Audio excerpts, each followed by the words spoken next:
The 5:30 p.m. agenda session. Review session will begin now. Followed immediately by a city council meeting of February 19, 2025. We have approval of minutes. We have report of correspondence by city clerk. We have no public hearings. We have ordinances on second reading. Number one, an ordinance to amend and supplement the revised general ordinances of the city of New Brunswick, Title 10, Vehicles and Traffic, Schedule 29, Time Limit Parking. This is in regard to Livingston Avenue and New Street. And second reading for a second. Ordinance to amend and supplement the revised general ordinances of the city of New Brunswick, Title 3, Revenue and Finance, Chapter 328, Fee Schedule, Sections 328-100, Fees for Open Public Records, and 328-110, Police Department fees. We have ordinances on first reading.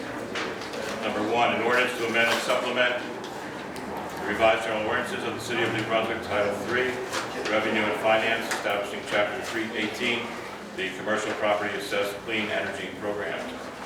Number two, an ordinance to amend and supplement the revised general ordinances of the city of New Brunswick, Title 3, Revenue and Finance, Chapter 336040, District Management and Corporation in regards to New Brunswick City Market.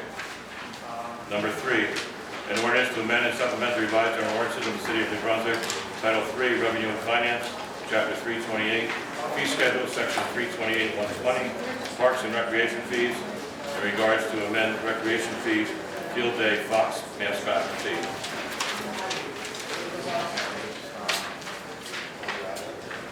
Number four, an ordinance to amend and supplement the revised general ordinances of the city of New Brunswick, Title 10, Vehicles and Traffic, Chapter 1028, Residential Parking Permits, Section 1028-010, Schedule 41, Parking by Permit Only in Designated Residential Areas.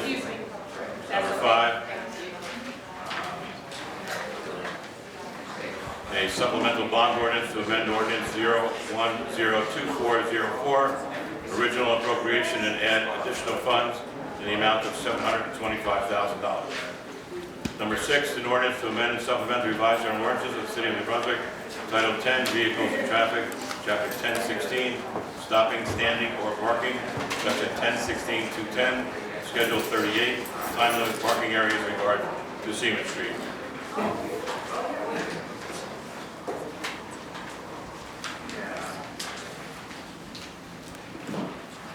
We have resolutions 1 to 33.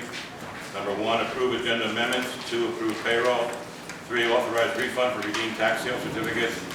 4, approve transfer or appropriation reserves for 2024 municipal budget. Number 5, authorize tax collector to transfer overpayments on several tax and utility accounts. Number 6, authorize purchase by the fire department under New Jersey Cooperative Purchasing Alliance. Number 7, approve request for use of city property and street closing requested by New Brunswick Cultural Center. Number 8, approve request for use of city property, again requested by New Brunswick Cultural Center. Number 9, approve request for use of city property and street closing requested by the New Brunswick Cultural Center. Number 10, approve request for street closing requested by Rutgers University Student Centers and Activities. Number 11, approve request for use of city property and use of sidewalk requested by Lincoln Elementary School in New Brunswick. 12, approve amendment of resolution R072409, additional amount of $208,946 for the water utility. Number 13, approve award contract for interpreters for the municipal court. Number 14, approve award contract with Sal Electric Company Incorporated. 15, approve amendment of resolution R062429, change order number 1, which is final with Jack Construction Corporation, trading as Diamond Construction. 16, authorize application and acceptance for grant for social services youth services system with the Governor's Council on Substance Use Disorder. 17, approve amendment of resolution R102328, change order number 1 for credit with Earl Asphalt Company. 18, approve award of contract with Stephen J. Liebman, doing business as Show and Tell Media, LLC. 19, authorized purchase by Police Department under New Jersey Start Contract T0109/83921, radio communication equipment and accessories. 20, authorized professional service agreement with Lexipol LLC, doing business as Praetorian Digit. Excuse me. 21, approve award of contract with Maximum Quality Foods Incorporated. 22 is approve award of contract with Down to Earth Landscaping Incorporated. 23, approve relaxation of the city noise ordinance and lane closure requested by Pike Construction Company LLC. 24, approve award of contract with NDP Construction LLC. 25 is approve amendment, approve payment for emergency procurement for the Senior Citizen Resource Center. 26, approve rejection of bid and authorize to rebid for the New Jersey Avenue Water Main Replacement Project, Phase 3. 27, approve award of contract with Schauger Property Services Incorporated. 28, approve request for use of city property requested by the Supersonics Track Club. 29, approve request for use of city property requested by the 176 Cares. 30, approve request for street closing requested by Rutgers Robert Wood Johnson Medical School. 31, approve request for street closing requested by Rutgers University. 32, approve request for use of city property requested by Woodrow Wilson Elementary School. 33, resolution authorizing the execution of a license agreement with Emmanuel Evangelical Lutheran Church for a Code Blue Warming Center. We then have items for discussion by council, followed by the public comment. Our next meeting will be March 5th for the agenda, immediately following the public council meeting. Let's call the meeting to order now. Roll call. Councilmember Escobar. Here. Councilmember Ferguson and Councilmember Fleming are absent. Councilmember Gaskins. Here. Councilmember Socorro Ludwig. Here. Council Vice President Castañeda. Here. Council President Anderson. Here. Please be advised that the notice requirements of the Open Public Meeting Act have been complied with and satisfied, and that the council, and that the annual notice, which gave sufficient notice of the time and place and conduct of all public meetings of the Municipal Council of the City of New Brunswick, has been filed with the city clerk, has been placed on the appropriate bulletin board in City Hall, and has been transmitted to the official newspaper for the City of New Brunswick, namely the Home News Tribune. Would you please stand if you're able for the pledge of allegiance? I pledge allegiance to the flag of the United States of America and to the republic for which it stands, one nation, under God, indivisible, with liberty and justice for all. We can have a moment of silence. New Brunswick has lost 2 people. First, we'll ask Councilwoman Socorro Ludwig about the planning board and Antoine Tony Ashore. Yes, the city lost a very dedicated member to our staff. He was a kind man, very intelligent, and he did a lot of good work for us. He will be sorting this in all capacities, so if we could just have a moment of silence for Tony. We could also have a moment of silence for our Board of Education member, Councilwoman Petra Gaskins. It is with great sadness that we acknowledge the passing of Emra Seawood, who had served on our school board for 28 years. She was a past president of the PTO at Redshaw Schools, as well as New Brunswick High School. She will be greatly missed, and the council extends our condolences to her family, her loved ones, and all those who knew her.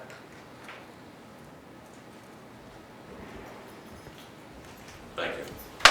Move the minutes. Second. Councilmember Escobar. Yes. Councilmember Gaskins. Yes. Councilmember Socorro Ludwig. Yes. Council Vice President Castañeda. Yes. Council President Anderson. Yes. Madam Clerk, has the correspondence been directed to the appropriate departments?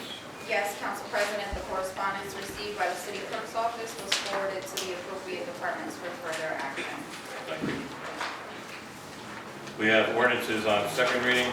Number 1, an ordinance to amend and supplement the revised general ordinances of the City of New Brunswick, Title 10, Vehicles and Traffic, Schedule 29, time limit parking in regards to Livingston Avenue and New Street. Do my fellow council members have any questions or comments on this ordinance? Okay, we're preparing to open it up to the public. If you wish to say anything on this ordinance and this ordinance only, you have up to 5 minutes. Please give your name and address for the record. Please come to the microphone if you have any. And seeing none. Move the ordinance. Second.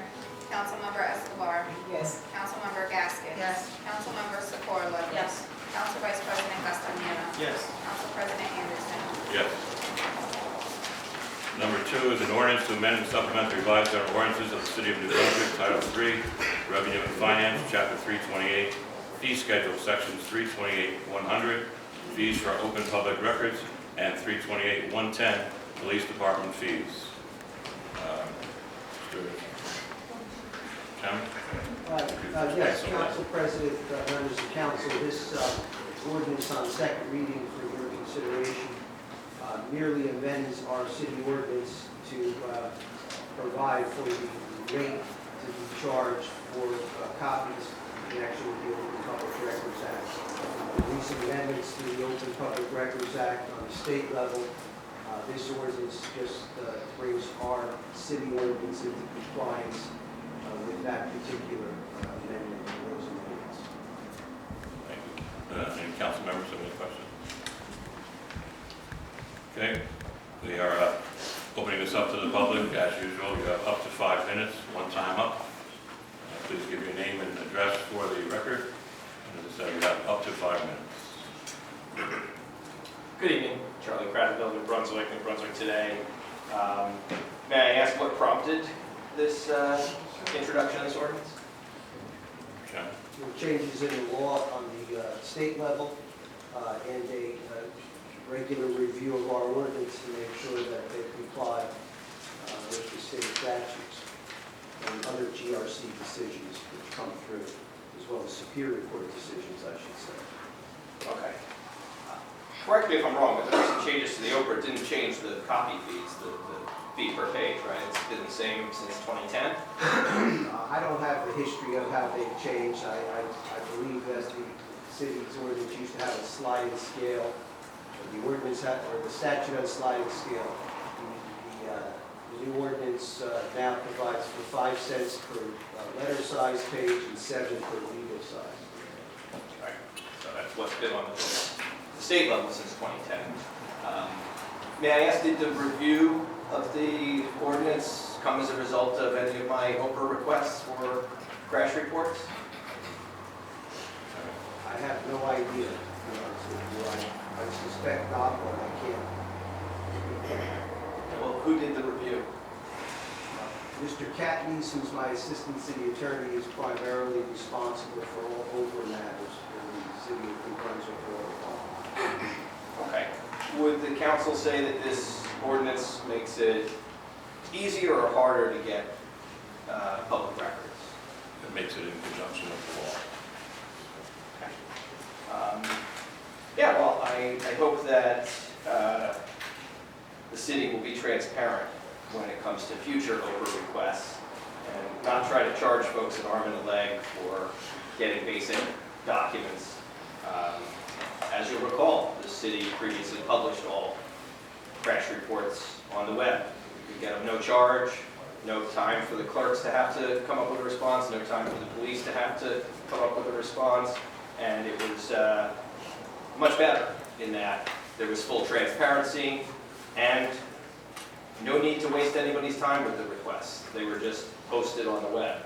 Now we're talking about charging people, we're talking about delays in getting the records, and unfortunately some obstacles that I still contend are not fully legal that the city is using. What I will say is, in regard to one of my OPRA requests, I did finally get one thing I was asking for, which was a citation of some case law. And so I do truly, sincerely thank the city clerk for providing that the other day. And I'll review it and we'll take it from there. But you know, I do think that these crash reports should be released without charging people $5 each. I don't think that makes sense to do.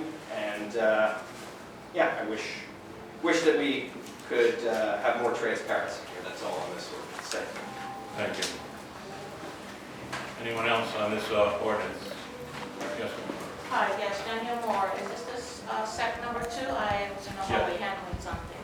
So is this an ordinance regards to body cameras with the police department? No, this is for the OPRA records.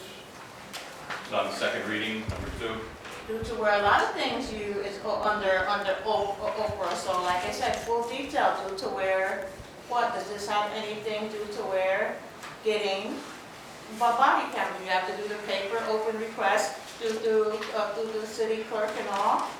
So will this start be charging for the videos? Any open request, 911 calls, or can you please tell me, like I said, I was in the hallway, I didn't hear exactly full detail, but yeah, I'm beginning to think to where, how, I know 2 years ago, yeah, one request, well, you tried to charge me over $600 due to where for body cameras, this and that. I feel due to where, yes, the reason why this is going through due to where it's showing the guiltiness of New Brunswick Police Department, what they are not doing properly. And I feel that's the reason why you're going to start charging for the price of things, because what, I'm not going to say just New Brunswick Police Department. I'm going to say what people who are very close to the police department making excuses due to where I will get down to that and down the road. But yes, like I said, ooh, with the lawsuits that I filed, ooh, your own body cameras are going to just show what was wrong. So like I said, I feel this is just something to try to cover whoever does something wrong, and mainly New Brunswick Police Department, just cover their ass due to where, to stop getting things easier, notified to the police department. So will you please tell me that, okay, so I put in a request that where I wanted to be on camera, I put it, or anyone put in a request to the city clerk for body cameras. You're saying that this resolution is not based on that? Mr. Chairman. The resolution covers charges and fees for all types of matters, including videotape reproduction, audio tape reproduction, CD-ROM reproduction. It has fees on here for handgun permits and firearms identification cards. Well, one thing things that the police may have to process in connection with the request. Well, one thing I would like to say, like I said, no matter what, even though that's why I say due to where New Brunswick has been getting caught with their own body cameras. New Brunswick, we're breaking the law and then covering for other people, making lies. And like I said, I will prove that, because like I said, just like when I put this with Tree Sparks, when it says, ooh, when you use it at the right time, oh, like I said, with all the evidence, and then what I got yesterday, I guarantee you, I will be taking this to the news channel. I swear on my grandmother's grave, due to where, wow, how this was all a setup for me, starting with New Brunswick Police Department, with me getting attacked over there, sprayed with mace. Wow, has either one of them been put in handcuffs yet? No, but like I said, I'd be willing to pay anything for it, but it shouldn't be that way. Like I said, you're doing this to protect them, and like I said, it's not right. Following the law, Mr. Chairman. Yes, we are. So are you saying if this is the law, if I go to Highland Park and they do to where what? I said New Brunswick has their own made-up laws, if you really ask me, due to where as a black resident here 48 years, due to where you say follow a law, due to where what? A law is that what? You can't drive with certain jet black tinted windows. Do they still do it in New Brunswick? So do you really expect me to believe that this is about following the law? Or how many things I see with breaking that's listed as the law and not followed by the law here in New Brunswick? Following the law here. Well, like I said, if you're following the law here, I want to see you follow the law equally. What's, like I just said, what's being done on a law book in every other township. Is New Brunswick following the law? Like I said, I can prove you wrong in so many ways. But like I said, this is really only to cover New Brunswick's ass due to where, like I told you, how what I have done with their own body cameras, even though, like I said, one more, they still haven't turned over yet. Why? Because they were damn wrong. But like I said, as of next Monday, when I do go for my final decision, I will guarantee you will see it on the news channel. Thank you. Yes, ma'am. Hi, Chris Cunningham. I, just want to say that what I'm understanding about this is, I have a question actually. My question is New Brunswick City required to charge for accident reports? We are permitted to charge for accident report to cover administrative fees and expenses. And So the answer is permitted no. fees are covered and provided for under state statute. So no, you're not required.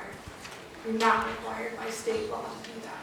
So, in effect, this ordinance increases the monetary burden on ordinary citizens like myself, okay, for filing an Oprah request. $5 might not mean much to y'all, but it certainly means something to me.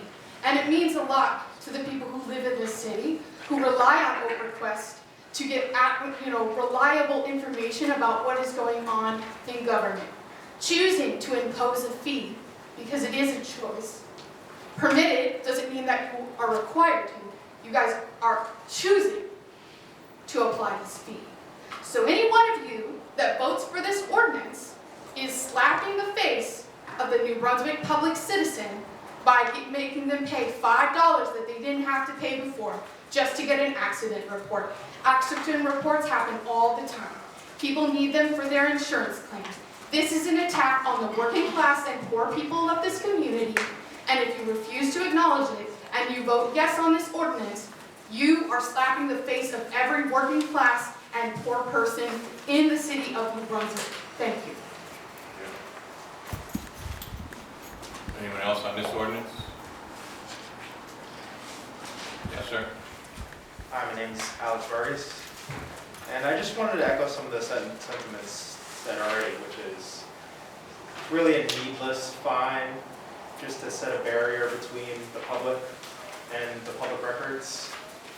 And I think y'all understand that, and I think that might be the purpose of this fine. So I think instead of creating a barrier to the public records, maybe we could find a way to make the public records more accessible.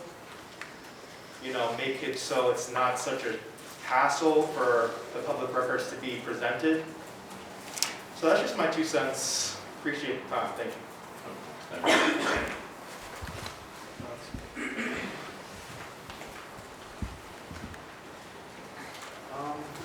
I'm going off of piggybacking. Your name and address for the record, please. My name is Vincent Cabrera, 59 Bear Street. Actually, East Middle Township, Okay. Middlesex. Yeah, it makes sense. Yeah, but yeah, I see a privatization of a couple of streets, a private police force. They control the homeless people and make them move where they don't want to go. Because we're just on this ordinance On this ordinance? about the Oprah, yeah. You can Okay. talk about a resolution, or you can come back and on the public comment and talk apologies. about that kind of stuff. My apologies. No problem. Yeah, I mean,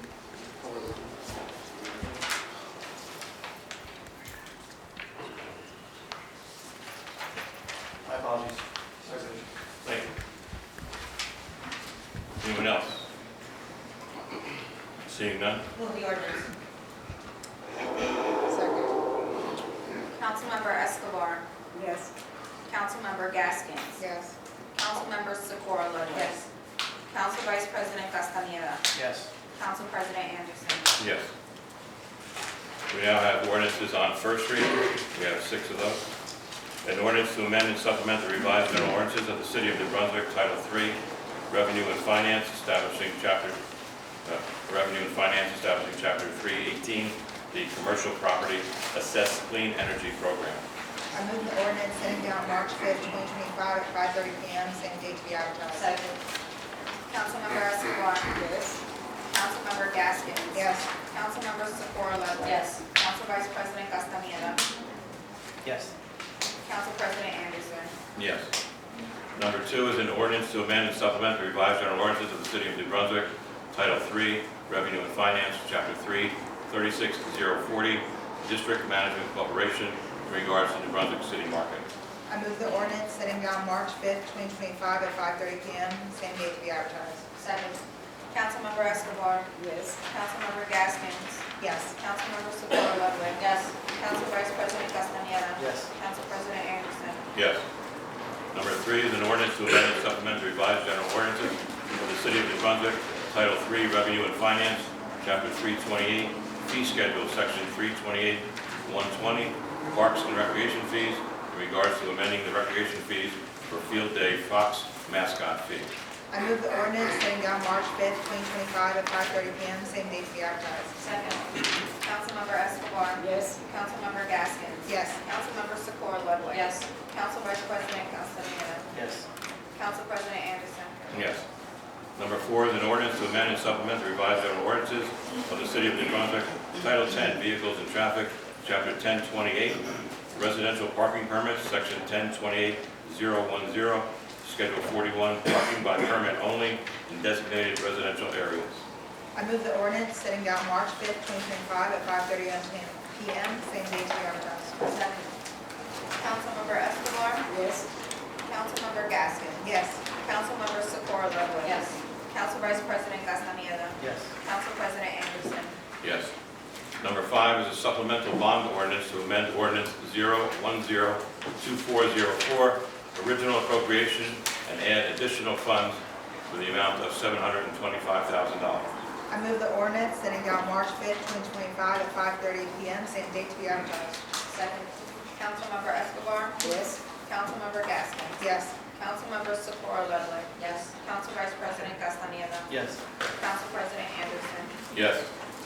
And number 6 is an ordinance to amend and supplement the revised general ordinances of the City of New Brunswick, Title 10, Vehicles and Traffic, Chapter 1016, Stopping, Standing, or Parking, Section 1016-210, Schedule 38, Time Limit Parking Areas in regard to Seaman Street. I move the ordinance setting out March 5th, 2025 at 5:30 PM, same date to be advertised. Second. Councilmember Escobar. Yes. Councilmember Gaskin. Yes. Councilmember Socorro Ludwig. Yes. Council Vice President Castaneda. Yes. Council President Anderson. Yes.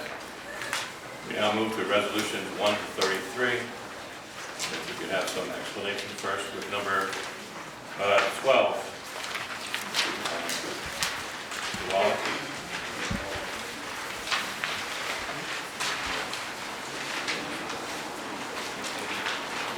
Wallace, could you? Yeah, we were asking for additional funds to get us through the end of the contract with municipal maintenance. Had a lot of repairs so far this year at the plant. You know, we're in the midst of an upgrade, and there's a lot of equipment that is 70, 80 years old or more.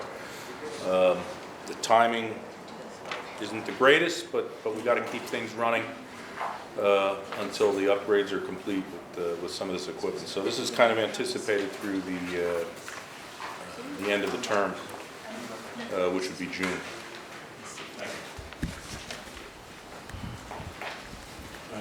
Okay, number 23, relaxation of the city noise ordinance. Mr. Lewis? Mr. Valenti, is that? Yes, this is the ongoing affordable housing project that's on Nielsen Street and Abeal, between Hazard and Tabernacle as well. They've been pretty aggressive in getting the job done, so they've been here many times in the past seeking relaxation of noise orders to continue to work on the weekends. While you're there, Mr. Valenti, back up to number 22, to the down-to-earth landscaping incorporated, the rain garden. Yes, we're establishing a rain garden on the triangular area between Central Avenue, Cortlandt Street, and Lewis Street, and this is the awarded contract for that project. Thank you. Number 25, the senior center damage, Mr. Gulas. During the last cold snap beginning in February, the senior center had a frozen pipe that burst and caused some flooding. The matter was resolved. The seniors were not able to use the center during the time. Our team did a tremendous job providing services remotely. The senior center has reopened. Construction is complete. It is okay to use. Thank you. lastly, number 33, the resolution authorizing the execution of a license agreement with the Emmanuel Evangelical Lutheran Church for a Code Blue Warming Center. Councilwoman Escobar. I'm happy to have Mr. Julius talk a little bit about this, but this is something that it was in the works that the staff have been ready, so I am excited and happy to see this before us. So, Mr. Julius. Sure. With us tonight is also Mr. Jones, Mr. DeVoe as well, who worked on this project specifically. But I'm going to provide a little information on the resolution, on the licensing agreement, and also respond to some of the questions that was asked at the last council meeting during the public comment period that the council president had asked that we be prepared to answer. The first question is that comes up often is the Code Blue question. Is a Code Blue program that the city offers enough to fulfill all the needs of the homelessness community? I think we'd all agree the answer is no. We strive to do more. But to clear up any misunderstanding, the Code Blue program works with other city and partner homelessness programs. And for further clarity, the Code Blue program is a state-mandated program with a finite mission of providing an emergency response program. Let's say it again, an emergency response program designated by the New Jersey legislature to address emergent needs for at-risk individuals requiring overnight warmth during extreme cold weather events. I say that because I don't want that point to be lost in the discussion as we move forward and talk more about this warming center. The same statutes require that Middlesex County call for a Code Blue event when the temperatures reach or are intended to reach 32 degrees Fahrenheit. That is when the city activates its Code Blue Center under the county's calling it Code Blue. The New Brunswick Code Blue program operates without any significant support from our surrounding communities. We support those communities. By this measure, it should be noted that New Brunswick's doing exponentially more than it is our only share. Some of the questions that were asked at the last public comment were yes/no questions or framed in a way that I'm glad to give a little more information than just yes or no. So the first question is, are they ever able to open up early? So I guess logistically, yes, one could put a key in the door and put a staff member there, if you read the question in a literal sense. But the Code Blue program is designed as an emergency response warming center that runs from 7 p.m. to 7 a.m. It operates on a sundown, sun-up time. And last meeting I was misinformed when I referenced this as a matter of statute, because it's not listed as such a statute. It's a programmatic decision at the discretion of our experts. Code Blue is a nighttime offering on balance with daytime warming offerings by others in the community. The program recognizes that when the sun goes down, the temperatures can further plummet. Local public offerings may close, thereby creating an even greater need for the overnight warming center. The past Code Blue season has had successive nights of Code Blue, pushing the program to its limit, and providing staff and resources over the same period of time has left very little room for expanding beyond the program's offering. Expanding Code Blue operation hours is outside the scope of the Code Blue program, outside the scope of the law. And if there are more available resources allotted, I say go back to the question before, the Code Blue question I started comments with. Can there be any food or drink inside? Well, literally, yes, there can be food or drink inside, but the substantive answer is a little more complete. Food is prohibited in Code Blue. The guiding statutes for Code Blue do not require food be provided. But more importantly, the main reason for the prohibition is to preserve the safety and peace amongst the guests. It's a warming center with very limited registration requirements. Code Blue is not set up to track who has what allergies, and it protects guests from food allergies that could have a very life-changing event from a very sensitive population simply by breathing air contaminated with an allergen that would affect other people. What is offered in Code Blue is access to drinking water, warm space, a comfortable place to rest, and access to facility and services. The important point to raise is the United Methodist Church on George and Liberty offers meals from 6 p.m. to 7 p.m. or the hour leading right up to Code Blue. With the new location that we'll discuss more at 6 Kirkpatrick Street, hosted by Emmanuel Lutheran Church, a guest could have a meal at United Methodist Church and then make their way a few blocks over to the warming center already fed for the night. In the city's new arrangement with Emmanuel Evangelical Lutheran Church, the city is exploring the option for community partners to feed the guests after they leave the warming center, so meals can be provided around the Code Blue event. Is it always clean or dirty like they contend? Each Code Blue event begins with a clean and orderly space and equipment. The Code Blue site is cleaned by professional janitorial staff after each event, so that the start of the next event is in a clean space. Used blankets are professionally laundered after each emergency response. Throughout the night, any mishaps or messes are handled to the best of the ability, and in the morning, the aid crew arrives and resets the space. The city has new cots and clean baths and clean blankets in reserve for Code Blue. Are the beds too close? The cots are not too close.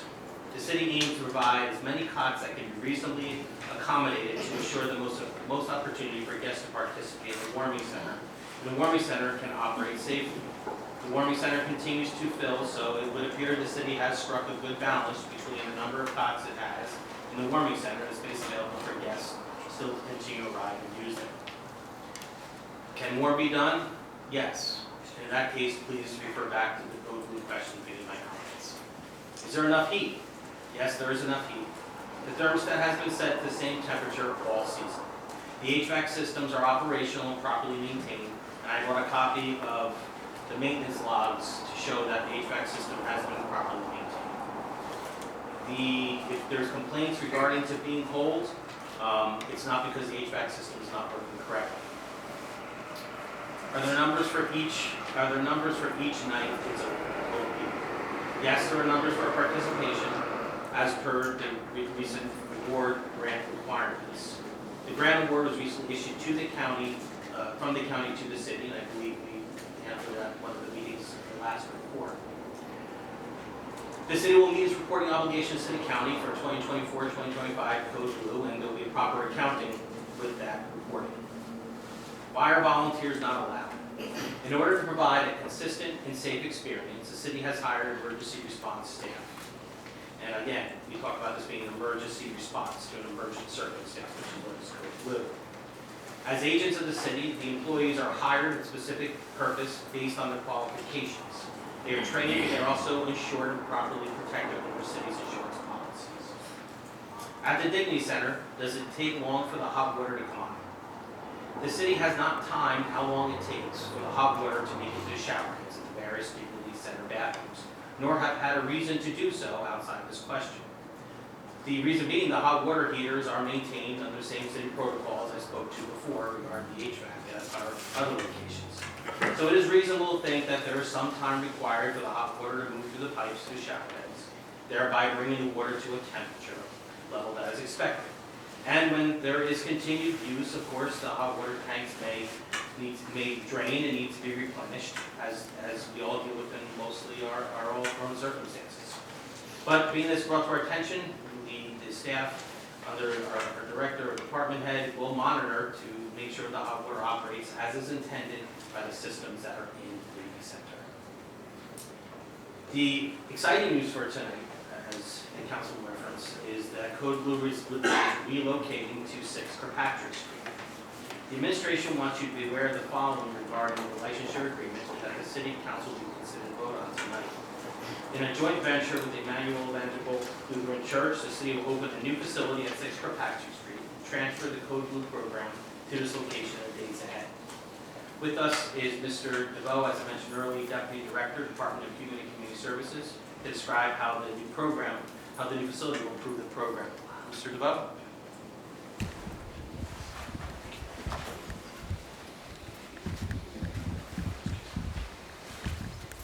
Hi, good evening. Edmund DeVoe, Deputy Director of Human Services in the Department of Human and Community Services. So the proposed program, we're relocating the Code Blue program from 81 Remsen Avenue to 6 Kirkpatrick Street. The program will be operated under the department as it has been historically. We look to expand staff in the expanded capacity space. The licensing agreement provides the City of New Brunswick license to operate the program. Emmanuel Lutheran Church continues to own the site.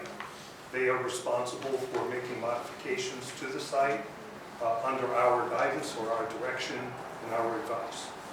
We will operate the program, meaning the doors open, guests and participants of the program are cared for as we have always done at 81 Remsen Avenue, and then we will close the program at 7 a.m.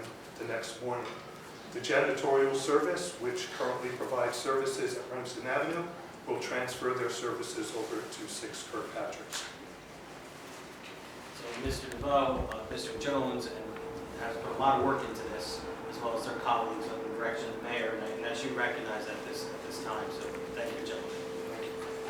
I'd just like to conclude with the homeless roundtable meetings. The public is encouraged to engage in the monthly homelessness roundtable meetings hosted by Mr. Jones this month on February 26th at 10 a.m. in these chambers. And if they want to interact with the administration on the Code Blue program, that's where it should happen. While it's absolutely most appropriate for members of the public to address the council on any matter the council sees fit, I would kindly ask that you remind the public that this is a program that's administered by the mayor and his administration, and the homelessness roundtable meetings is where these matters should be directed and addressed. As I'm sure you know, homelessness and affordable housing are both national crises that our city's tackling head on. And these are related, but they're separate from the emergency operations of COVID-19. I wanted to also bring up that there was an accusation that Mr. Jones was asked certain questions at the last roundtable were not responded to. Mr. Jones informed me that all questions have in fact been responded to, and in some cases extra efforts were needed where the contact information was incorrect, and he needs the staff sought that person out to make sure the question was answered. But if anybody has any questions that are unanswered, Mr. Jones has offered, as well as I, to make sure that these questions are considered for the upcoming meeting so that they're answered by the February 26th meeting. Council President, thank you for allowing me these comments. I hope you find that informative. Thank you. Any fellow council members have any questions or comments on that? Okay. At this time, we're going to prepare to open the meeting up to the public comment on the resolutions only for up to 5 minutes per person, one time up. If any members of the public wish to speak on the resolutions, please approach the council to say you have up to 5 minutes, one time up. Please give your name and address, and also if you could give us the number of the resolution that you're talking about, we'd appreciate that. Thank you. Hi, yes, I'm Krista Cunningham. I'm interested in Resolution 33. I would like to ask Mr. Lewis a question. You said it is not under the purview, blah, blah, blah, but is it correct that the city is absolutely permitted to go above and beyond what state law is? You asking that to the council president? I'm asking you through the chair. Yeah, I'm sure the answer is yes, but Mr. Lewis. So I didn't recall saying purview, blah, blah, blah. What I did do was state to you what's in the statutes. And what I also stated, and I'll restate it again, is that this program has a very finite, specific focus, and it works with other partner programs, some hosted by the city, some hosted by other organizations. That was not the question. Can Code Blue go above and beyond what is in state law? Can you I don't know how to answer that question. I'm sure the answer would be yes. Okay, so you too. So it is my understanding then that the city council and the mayor's office have a different understanding. No. Sounds like. Because you said yes, he's saying I can't answer that question. I'm confused. Well, maybe he can't, but I'm just saying as a general common sense thing, the city could be doing more. Yes, I just feel like that's legalese, right? I'm sorry that the witness or our speaker here has her opinion of what it is. I read through what the statute is. If you'd like, I can give you a copy for clarification. You're welcome to disagree with what my reading is. Yes, all right, so the mayor's office reading is that essentially they do not have to go above and beyond, that they will only do what is required by state law. As they can. Yeah. But they could do more. She's welcome to have her opinion. If they They can. could do more, right, okay, I just want to make that very clear, like, as a member of the public, right? Because We can it always seems do like better on the everything. mayor, point of order, it's my turn to talk. No, I have. Point of order on the chair. No. Okay, well now, I'd like to move it to the whole city council, they gotta vote on it. Yes, they do, read Robert's rules of order, honey. No. Okay, well, you're out of order. The chair is out of order, but I will continue. So, you know, as I was saying, okay, it is the opinion of a member of the public that the mayor, okay, is opinion of the public, seems to be, fuck you. Please watch your language. Interesting, okay. So you can break the rules, but I can't. Interesting how that I've never works. said that. Interesting how that works. It is. It is. It is very interesting, which is it just demonstrates how the contempt that both the city council and the mayor have for the people. Okay? That's contempt. Okay? When you abuse your power, you break the rules, but then when I follow the rules, nobody cares. When you break the rules, nobody cares. Okay? When I break the rules, oh, it's a big problem. That's power. Welcome to the city of New Brunswick. All right? Now, I will be asking questions about the warming center. Okay? Is this the only warming center that the city is willing to provide At this time. at this time? So in the future, is there the possibility that more warming centers will be open? Possibility. Possibility, it's a possibility, thank you. Is the city going to provide any food to participants at the Code Blue Warming Center? Not at this time. Not at this time. Why not? I think Mr. Jules was talking about the food and everything else like that, and the allergies possibly, you know. So just take care of everybody there. My question is, if Elijah's Promise is able to provide food to the public, how are they doing it? It doesn't make sense that the city is not capable of doing what something like Elijah's Promise has done for many, many years. That's a comment, not a question. I would also like to know, what temperature will the thermostat be set at Code Blue? Not sure. Mr. Jones, do you know offhand? What temperature the...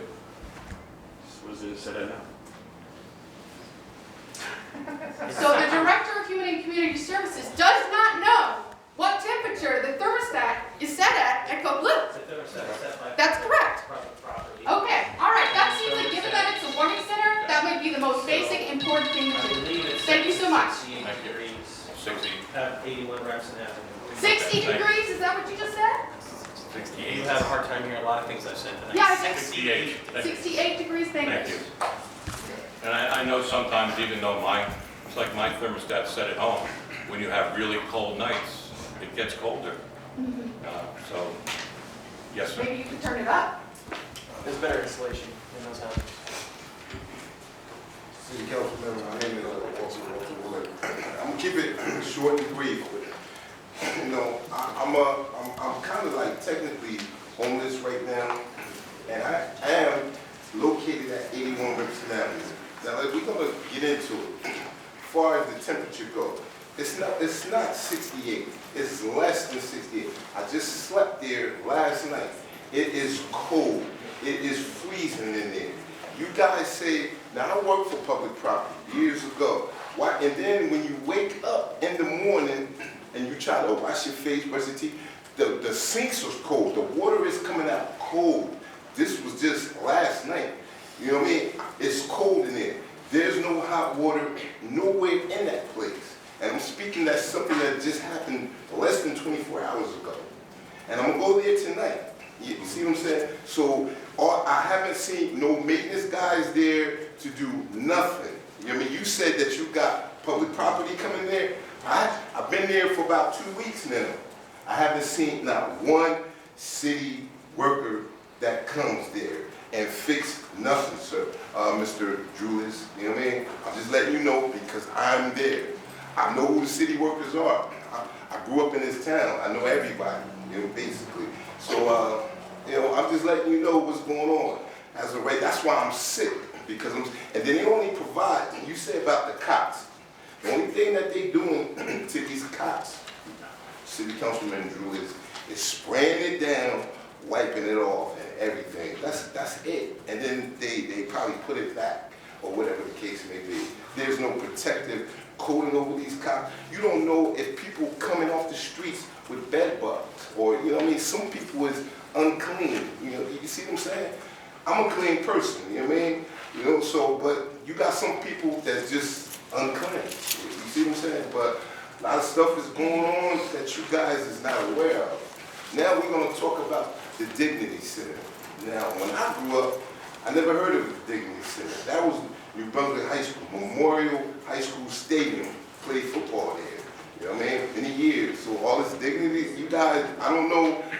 It's just new to me. I just came home or whatever. All this Dignity Center, like, as far as the showers go, years ago, I took many showers in that locker room, both locker rooms, visitors, home. You know what I mean? You say running in waters, and you gotta run the water. Listen, I went up there recently. You can run that water for about 30 minutes, an hour. That water is still cold. City Councilman Drulis, you see what I'm saying? I'm just letting you know, these are facts. I'm the city administrator. Oh, administrator, all right, I'm sorry. But I'm just saying, these are facts. Try to take a shower there. It's too cold to take a shower. When you got 16 degrees weather, at 20, less than 30 degrees, and then you want to take a cold shower, and then not only that, your staff, as you say, city employees that you guys hire, they want to rush you out of there. Take a shower. Your pores are still open. You know what I mean? After you taking a cold, you know what I mean? The water, that's what people get pneumonia, flu, anything, walking pneumonia. They want to hurry up, get you out of there. I just don't understand who make these rules. It's crazy, but I hope something could be done more about the Dignity Center and the warming place here on 81 Richmond Avenue. That's all I have. Thank you. Thank you. Really quick, Ms. Walker, part of the ordinance. Sir? Excuse me, sir? Part of the Councilman. ordinance that was being explained is how, this ordinance would allow for us to be in a new location. So I hear you about, perhaps an application. Hopefully some of the issues will be addressed now that we'll be in a new location. Thank you. That sounds good. We're monitoring. Glad you appreciate it. Thank you. I appreciate Thank you. that. Sir? Yes.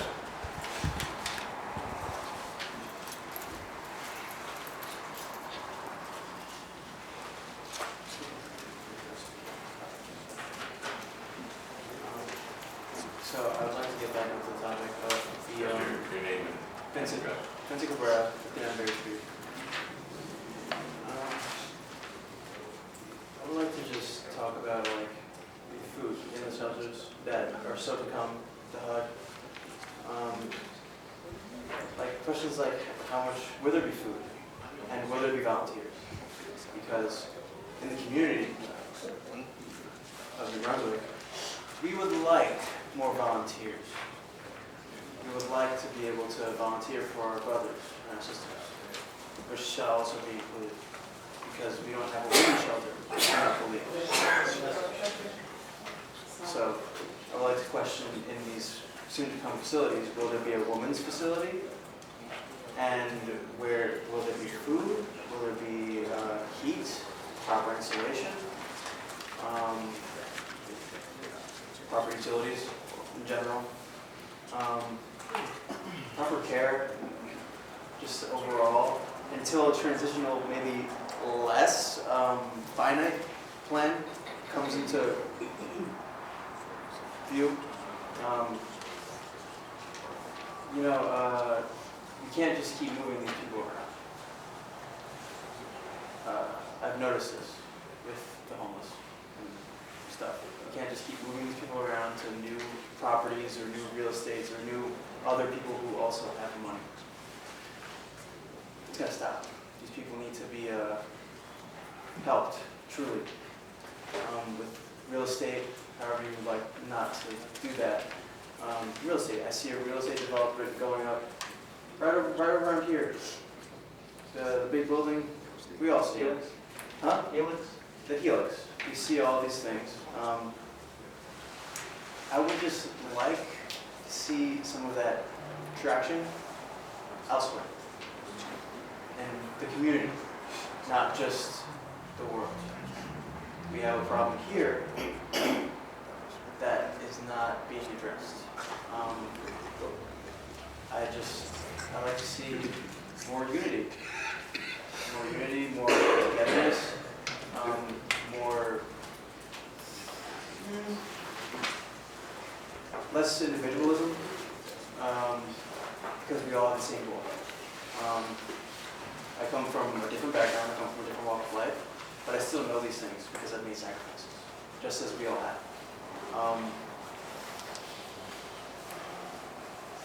Well, I mean, this is a question of less proportion, but will there be smoke breaks at this soon-to-be proposed, done, finalized, place? And when will people be out there? You said 7. It shouldn't be 7. I wouldn't recommend that. I would recommend maybe like a 4 o'clock, 5 o'clock, so we can have like a resting time. Because they still are people. And there might be a detachment, or what is it called, cognitive dissonance from these people. But I'm one of them. I see a lot of stuff going on, and it's not working. I mean, I may be communistic to think about it like that, but it's not working right. Yeah, I mean, there was just a rupture in a pipe in Rutgers, UBHC, at the mental health center. There was a pipe rupture there, and it could have affected the water there, so that needs to be solved. We are working on that. Yeah, I mean, there's a lot to be said, a lot to be done, but with time, I believe, we can come to resolutions and with further talking. We do things. Yeah, I would just like to see more education, less corporatization of information. That's all. Thank you.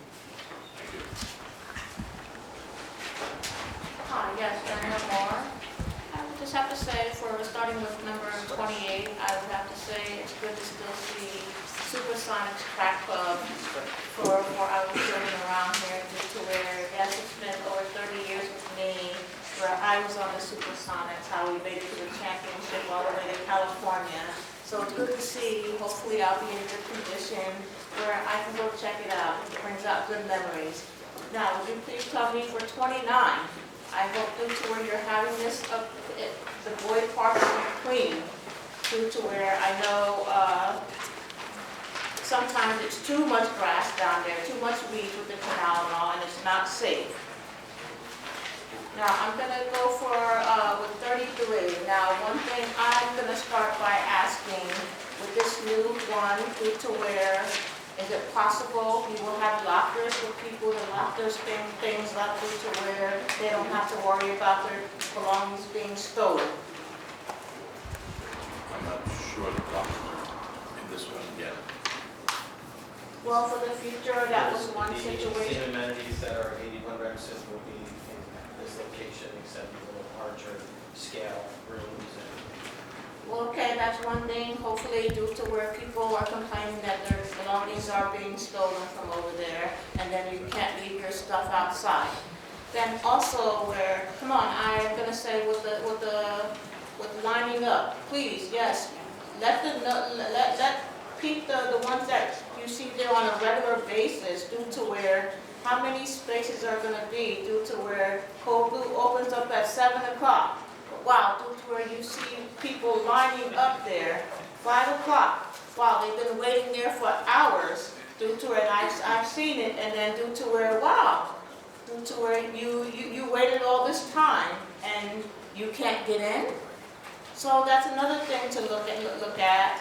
And also, I'm going to say about with the time from 7 p.m. to 7 a.m. Wow, 7 a.m. due to where it's still freezing cold outside. Maybe we can change this to 9 a.m. due to where come on, and like I said, due to where the way, with the wind out of the past few days, due to where I wear, even though it's hard for me to get dressed, but I wear special linings, $100 for the shirt, $100 for the pants, due to where, I know when it's cold out. Normally, I don't get cold, but I can't put on my coat because of my arm, because it puts too much pressure. But so I'm hoping that maybe there can be a change on the time due to where 7 a.m. it's still freezing cold outside. And then my other question is, or maybe I have to ask for the county, where is this meter that they read the temperature from, due to where, how I heard you say, due to where, how it can say a temperature different on my phone, someone else's phone. So where's the actual meter that the county,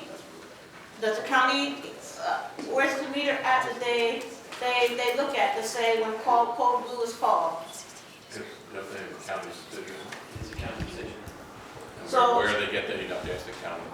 Because, and the reason why I'm saying that, due to where, I noticed that cold blue has been being put up early in the morning. I'm not complaining about that, but due to where things can change due to where we went through that already. So I'm really wondering, what type of thermometer are you looking at, due to where, just like they said it was possible a big snowstorm we were supposed to get.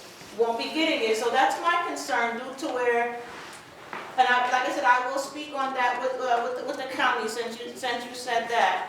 But like I said, due to where there are many people that I see, and then please, I hope due to where for certain people that have talked to me, where if you're diabetic or you need to take certain medication and you do need to eat something, I'm not talking about nothing heavy. That's how Elijah promised, serve lunch, and then plus they give you a goodie bag with a sandwich, a snack, and a bottle of water, due to where, like I said, some medications you have to take if you're diabetic or whatever. Some medications you have to take where that you need to. Then some people's metabolism is faster. I can eat 4 hamburgers in one day and still wake up to be very, very hungry. But I'm not talking about nothing messy. I know some people do not clean up after themselves. But yes, I would like to see that as well. Thank you.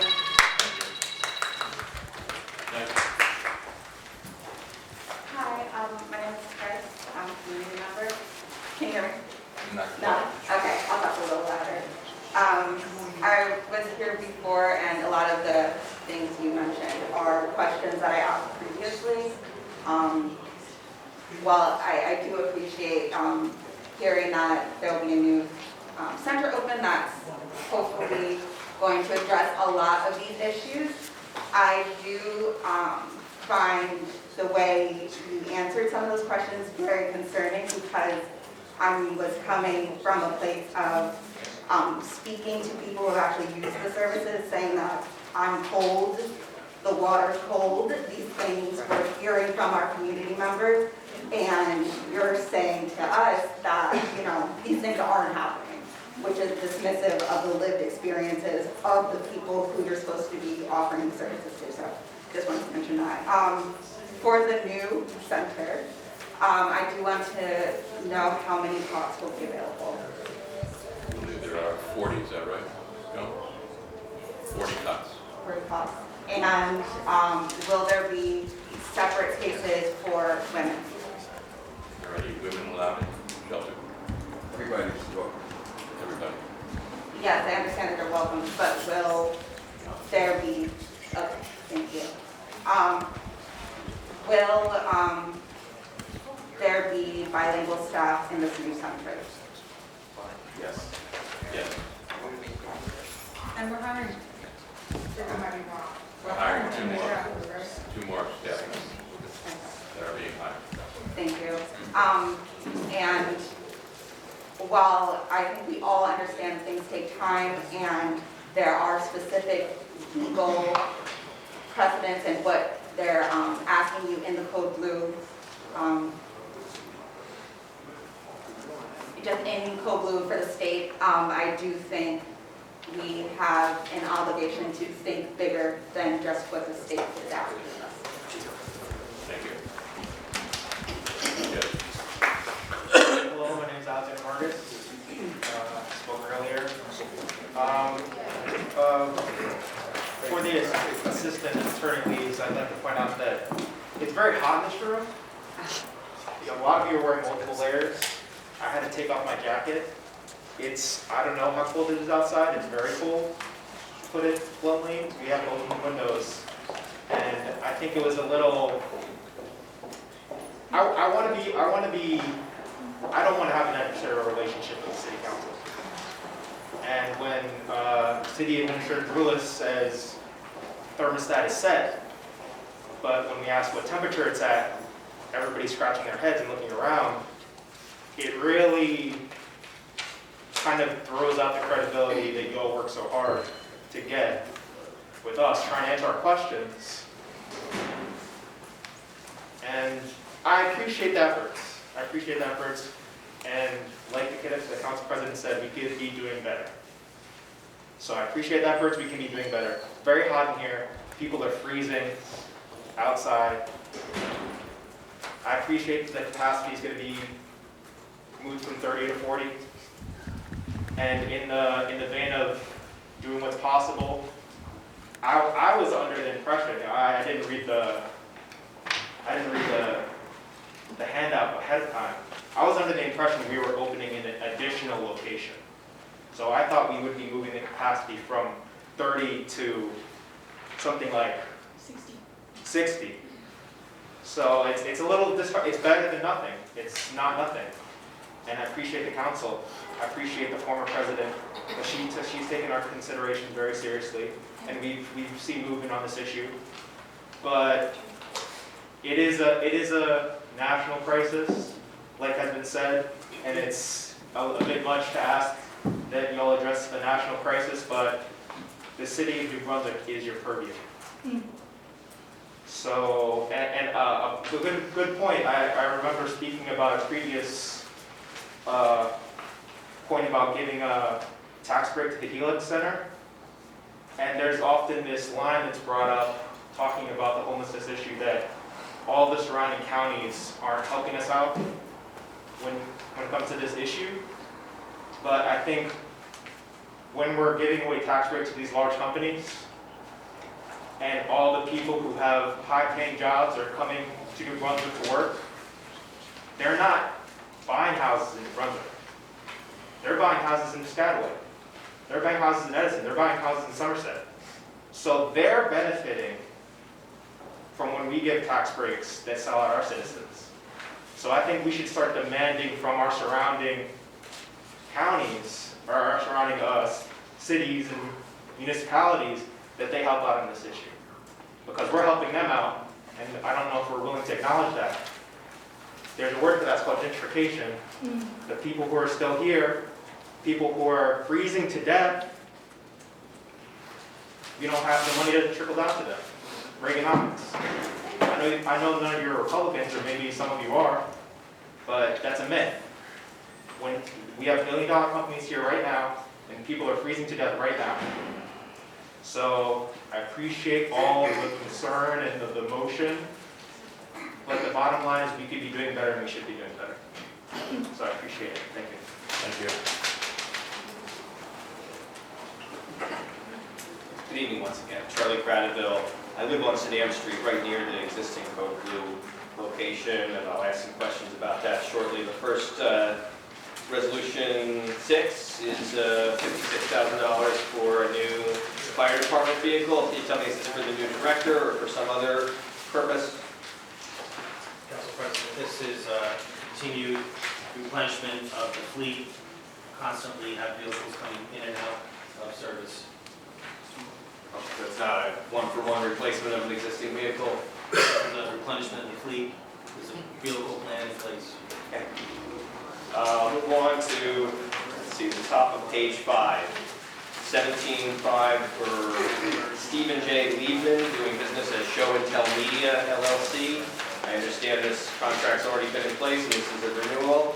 Can you tell me what Stephen J. Liebman and Show and Tell Media does? Please say. Best illustration of what he does is the weekly newsletter with all the information. He curates that information, produces the articles as well. He brings all of the city happenings, governmental and locally, into one document on a weekly basis that gets emailed out.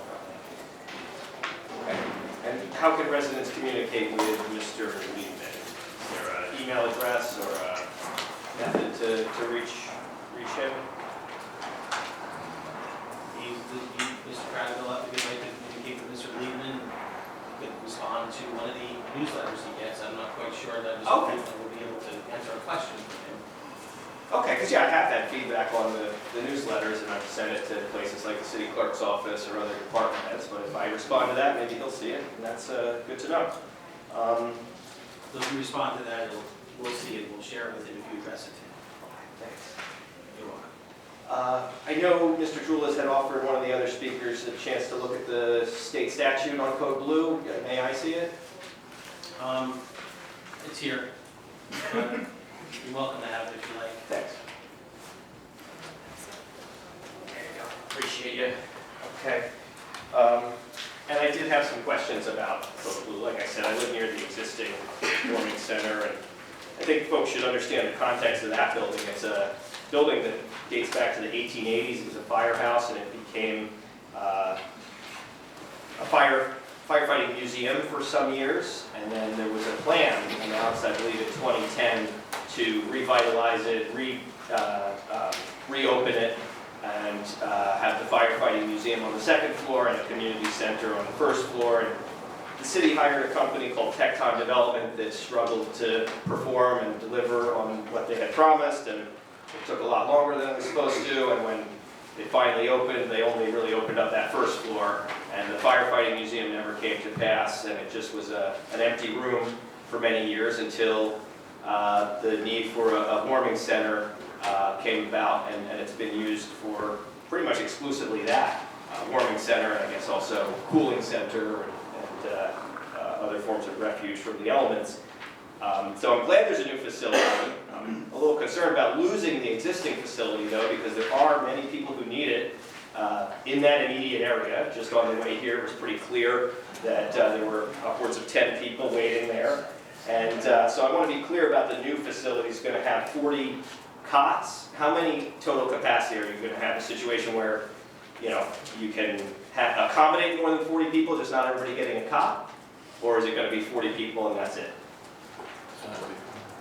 40 total, so everyone will get a cot. Up to 40 cots. So everyone will get a cot. 40 cots. Okay. And yeah, I mean, I feel like the city's been struggling with meeting the needs here. Does anybody know how many people slept at the police station last night, for example? 15.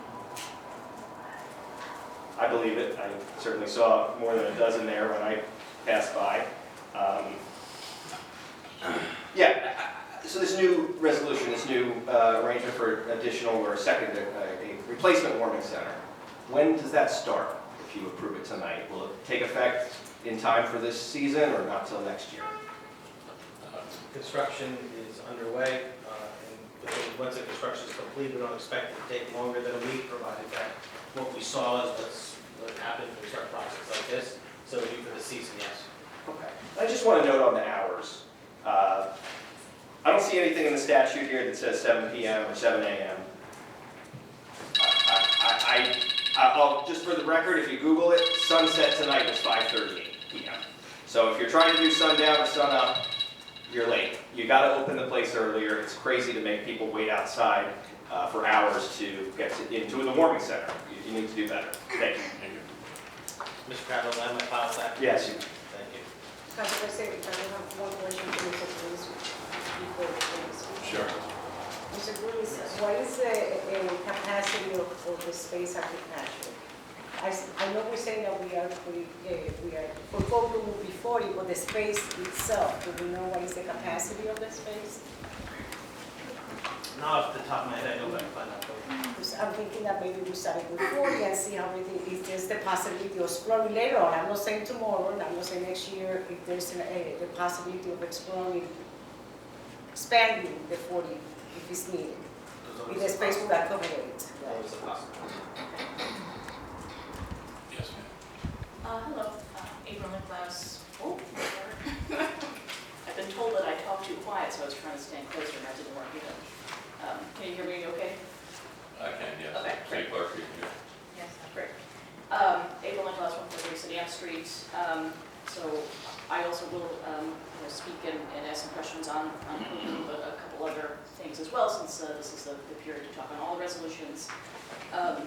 And one thing that I want to say that I really appreciate is the resolution that involves the establishment of a rain garden. I just want to say thanks for doing that. That seems great. Also, resolution number 16 on the agenda, receiving grant funding for education around substance use disorder. That also seems like a great program. I would love to hear a little bit more about that. The text of the resolution, was relatively sparse, but I'm sure there's more to be said on it. Stuart is here. A lot of that is for reach out to. Anybody else? Yes. Good, please. Hello, Sierra Ruby. I'm the Municipal Alliance Coordinator for New Brunswick. It's an annual grant that we receive each year to fight against the stigma on substance use. And when I say substance use, it doesn't just trickle down to alcohol and drugs. There are many substances that is used. And we're incorporating programming for the youth during the school, after-school program, as well as community events. I do tabling where I pass out information. Great, thank you. So on the subject of Code Blue, I'll echo what some others have already said, that of course it is good that there is a new location with expanded capacity. Certainly 40 spaces is better than 30 spaces, although I know we all know that there's more need on any given night in New Brunswick than just 40 spaces. And I also certainly appreciate that other communities in the county clearly need to be doing a lot more to supplement, and the burden shouldn't just be carried by one town in the county. That said, since this is the city council meeting and we will directly in this environment address what can be done by this city, I'll just limit my comments to New Brunswick for the moment. One of the comments that was made when Mr. Drulis was introducing this resolution was in response to a question on why volunteers are not allowed. The question is, why are volunteers not allowed? And his response was that the center has staff, it's an emergency response, the staff are properly trained and insured. His response didn't actually say anything about why volunteers are not allowed. It's really did a good job of making the case for why staff are important, and I think we all agree that the staff are a benefit. I don't think anyone at any point in this conversation has said that the staff should be gone or it should be only volunteers. The staff are great. It's great to have staff.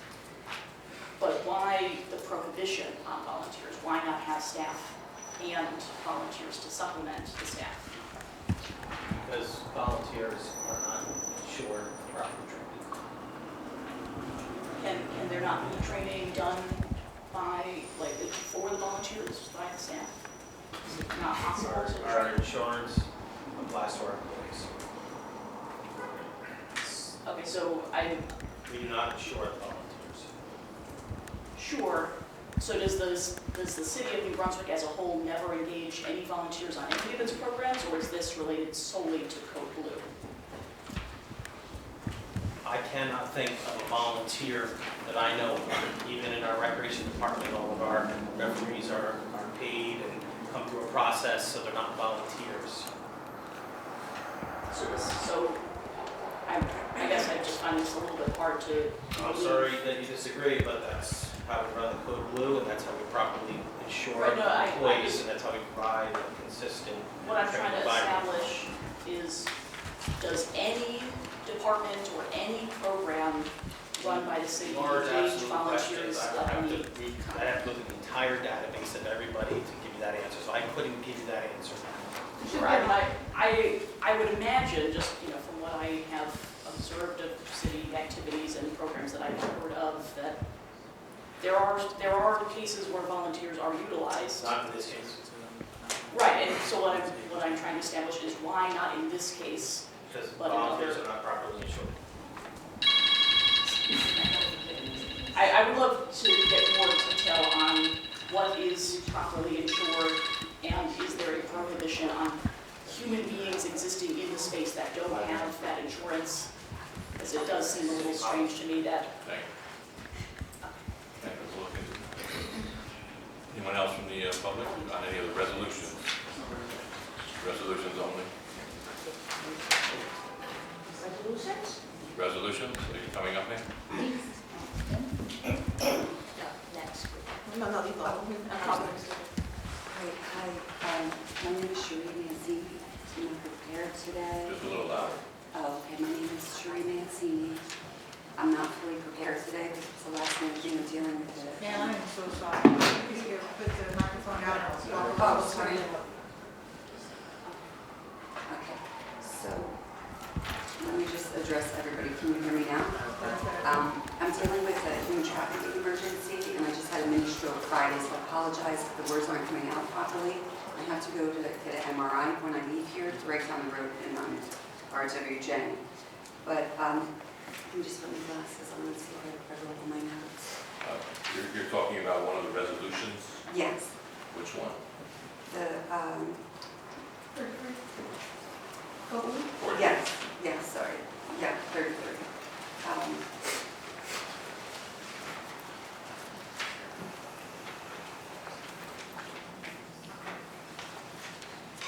These notes as best as I could. I know I only have 5 minutes, so I'm going to say it as fast as I can, as properly as I can, so everybody can understand, because I don't even understand my own words today. I originally Somerset County, and since November, I've been in Somerset County, moved to Essex County, moved to Middlesex County, and Hunterdon County, all in the span since November 27th. And that was just last year. We're in 2025 now. So I was thrown into a lot of things. I wound up at the warming center, met some incredible people. About 5 this morning after I was dealing with an emergency in Middlesex County in a human trafficking situation. So I got there about 5 in the morning. I was just there from 5 to 7. I'd never been in a warming center. I asked the police officer at this motel in South Amboy, what do I do, where do I go? And he said to go, I said, is there such a thing as a warming center, I think? And he said, yeah, and I said, can you look it up for me? I'm just standing here, I don't know what I'm at this motel. So it was right off Route 35, I think in South Amboy, I'm not sure. I have all my notes in the car, but, so he looked it up and he found the one that everyone was talking about that they were at today on Jameson, maybe, the museum, the Firehouse Museum. So it was between 5 and 7, so I knocked on the door and I said, hi, I'm here. There was no phone number listed on Google, it just said 211. And you spend 30 minutes or 45 minutes on the phone with 211. I've got a lot of experience with 211. And begging for any county when you're homeless to go anywhere, absolutely anywhere, or drive to the next state. So the point I'm trying to make is that I heard all these complaints. I was just sitting there and I started talking with people. I didn't know who worked there. I was told there's no beds, but I can come in because it was cold outside. I parked right out front. All my belongings are in my car, and I parked right out front. And I'm not super familiar because I haven't lived in New Brunswick, but he said I can come in and sit on the bench there. You have a bench, you know, so you're not allowed in. So I guess I don't understand the difference, because in Essex County they have a warming center called Mesh, and there, no matter how many beds they have, you can still come in. They don't deny anyone. You can just sit on a bench. You don't have to eat. You can, male, female, you can sit on the ground. So I'm just curious, what's the difference? Why is your warming center only cots only and limited to this new number, which is 40? So no one else can come in during Code Blue and just go inside, take the elevator down, and just sit there? They let you in to sit on the bench? Yeah, but not to go in. Into where the cops were? Right. Right. So I was just curious, because I've been the researching. county, it was a county-operated warming shelter? Yeah. And that's the only other one. I've been doing a lot of research and been bouncing around and writing notes and and have a talk with King Jr., I'm sorry, King. Anyhow, so I'm just curious, what's the difference in your county and now I'm part of Middlesex County, evidently. I spent all day at social services. I got there at 8:05, I left here at 7:30. And I explained the entire emergency and everything that's been going on since November 27th. They keep bouncing me from county to county, so I have to try to figure that out. I need to get radio and TV over there in front of the prison so I can make things happen, but I'll take care of the mini stroke first. I'm just curious, what's the difference between your Code Blue cots versus just going in there to be able to sit down on the floor or a chair during Code Blue? What are the rules on that? I suggest that Mr. DeVoe assist, or he's here to talk with him, and he'll be able to help you with that. And who's that? I can talk to you, Michael. Oh, okay, great. And then he'll have the answer? He can answer right now, it's right He'll here. talk to you. Oh. He'll talk to you then. Okay. Your time. Thank you very much for All your right, time. great. Thank you. Anyone else Any other resolutions? on the resolution? Move the resolutions. Councilmember Escobar. Yes. Councilmember Gaskin. Yes. Councilmember Secor Ludwig. Yes. Council Vice President Castaneda. Yes. Council President Anderson. Yes. We will now be opening up the public comment meeting part. Again, you have up to 5 minutes per person, one time up. If any members of the public wish to speak during this public comment, if you could please approach council and the microphone, and please give your name and address for the record.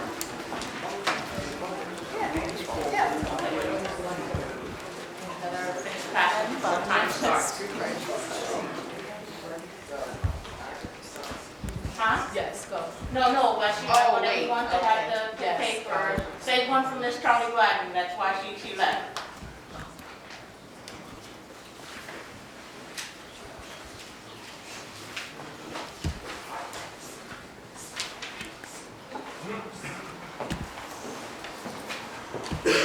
This is not my time, would you please state your name?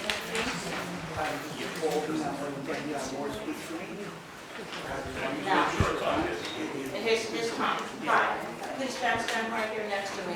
Honestly, sad to say, I just gave this paper to the Captain Hoover. He just glanced at his, oh, what is this? To where, wow, once again, how I gave him paperwork before and he didn't handle that matters. Now, Mr. Dean, please, for your own sake, do you trust me with your key to your house? Yes. Please, am I helping save your life? Yes. Well, even, thank you, but one thing, I brought this here, and because I'm tired of New Brunswick Police Department, and I mean, excuse me, from the bottom of my heart, that old son of a bitch, Alexander Eunice, badge 326, 916. I said it before, and I say it in my damn prayers every night.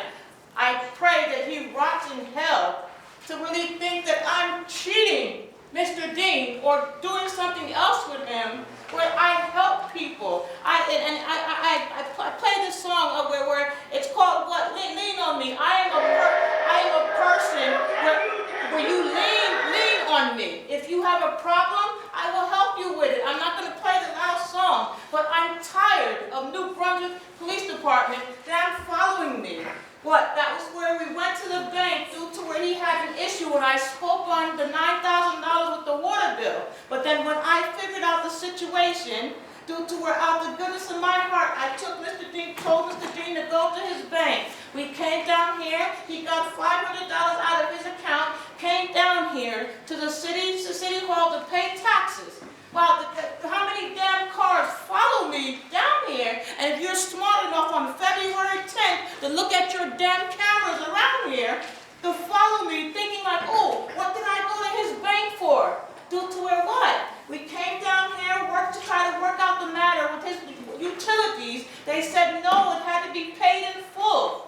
And I'm sorry, Mr. Dean, but like I told you for my own sake, please, tell these damn people I am your guardian angel. She's been helping me out. What? Now due to where, okay, he's going to have to get somebody power of attorney. I've been working with his family, trying to find someone. I won't be able to do it. I'm getting in too much pain. But I paid the damn of $11,000, $196 due to where what tried to be tricked again. They said in 30 days, then the day before I just said, wow, something's not right, something's not right. I looked on the paper, they said due to where the payment would have had to be done in full on the 14th, February 14, 2025. It was changed due to where what?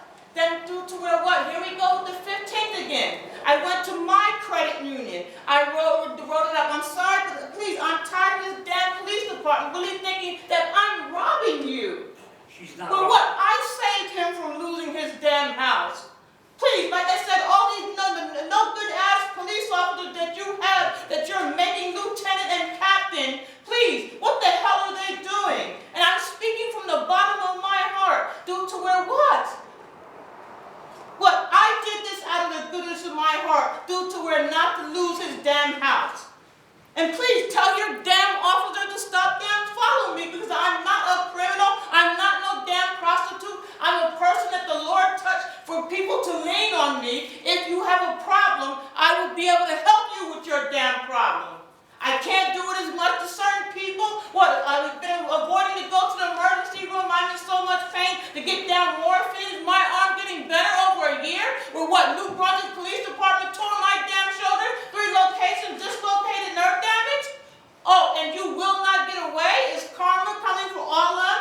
What, Shane Crouch? What, is he in a damn almost a wheelchair now? What, the other bar security guard? But like I said, there's something with that bar owner, and due to where, what? Something with the prosecutor where you all are trying to set me up. Why? Because you hate to see a damn black person do something good in New Brunswick. I've lived here 48 years, born and raised, but I am not no damn criminal.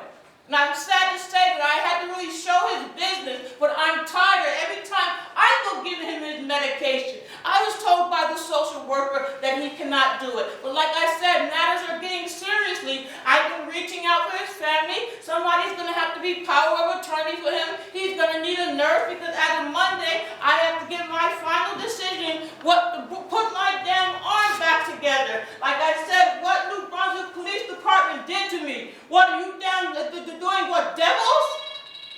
Please, like I said, Mr. Dean, I'm sorry, but for your own sake, please tell them I'm your guardian angel. It's been a very big help ever since I had this 4 strokes and a bad heart. Thank you. And this is becoming an obsession because this issue is not done. Because I've had numerous vehicles stolen, 7 of them, and all antiques and collectible automobiles. And a certain individual here is driving one of my cars at the present time. And that's why she damn left. And it's registered in my, I have the insurance card, the tags, and He's not getting it's 5 not over minutes. until the fat lady sings, and I'm so fed up with it. Because I'm getting harassed constantly, and nobody else owns the goddamn catalog like that. Thank you very much. You employ crooks to steal from All right, people. come on, Mr. Dean, but like I said, thank you. I'm Why sorry. didn't he get 5 minutes in the bell like everybody else? Anybody else? Because they don't like to hear the truth. They're Why did good that damn man get his devils 5 as minutes? well. Why didn't he get his 5 minutes?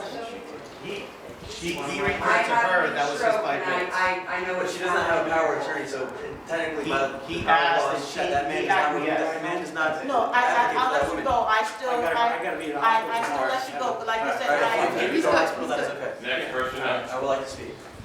but like I said, please, I'm sorry to put you through this, but no, I'm tired of these police. There's a lot that I would like to speak on. That's why she left. You know what that is? Vincent, Yeah. 59 Bear Street. I collect cards all my life. Like I said, have a good night. I'll see you tomorrow for your medication. I see a lot of demonization I of did what was wrong that day. a I came back from the service. I paid $300 Different one. convertible. rather than ESL our own. and GLE. I don't see a lot of It's a great accountability. sit on. Town car. I see a lot of bad That's why we deal with policies the Borough Show.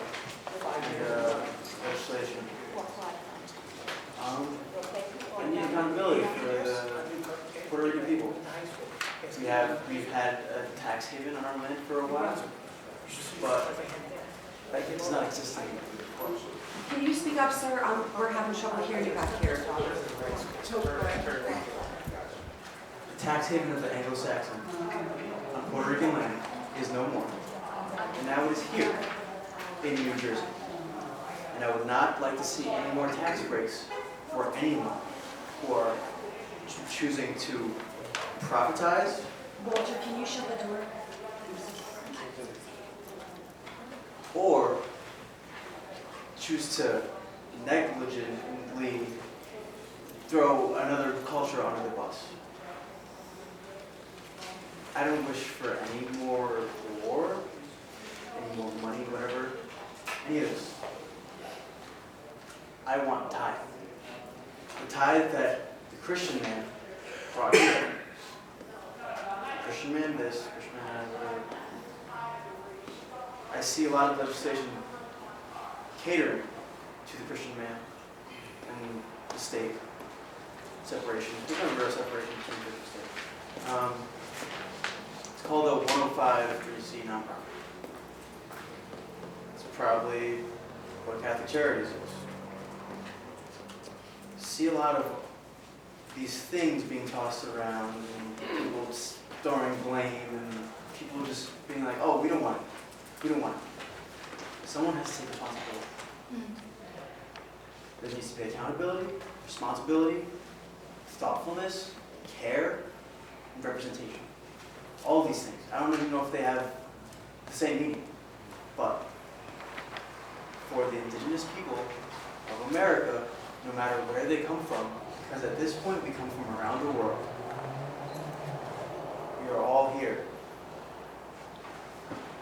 No more of this rhetoric of whoever's doing whatever. No more. There's no wars going on. There's no war. There is a war. There's a war going on outside. No man is safe from. But I choose to stand here and say this is my truth. I do not believe in corporations. I do not believe in companies because they lie, and we've been lied to for years. And I'm still here because I choose to not pander. I will not pander to liars and misconstruers or deceivers of true and just system, which is what it was supposed to be as America. But we all have our hang-ups. So if we can get over those hang-ups as a people, as a place, it's good. Hang-ups, good and bad. But choose to be how you are. All I would like to see is no more tax breaks. If you want to give tax breaks to someone, give tax breaks to the disadvantaged, the less advantaged. That they're little, they need help. Don't help the big guy. Don't help your friend. Help the little guy who's getting kicked constantly.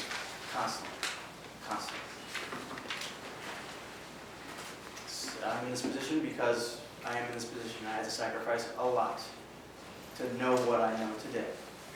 About the truth of where we come from, all of us.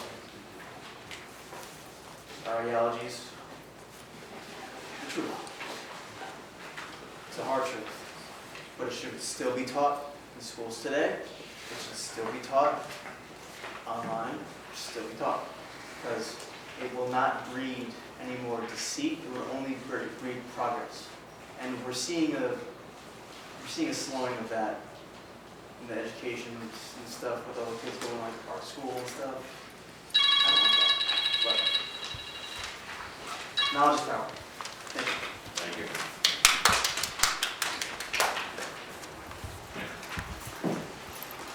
Put this back down. Okay, I'm Chris Cunningham. I have a lot of thoughts. So many things have happened in this meeting. But the thing that kept coming up for me was thinking about the way in which I just feel like very disrespected. I feel as a collective, as the community, our voices are not respected. I feel that whenever there's an opportunity to abuse power, it feels like the city chooses to abuse that power, with few exceptions, I guess, but, okay? But, you know, I did ask the mayor to be here tonight personally.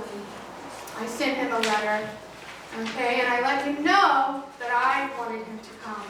Did not receive a response to that letter. And in that letter, I let him know that I voted for him.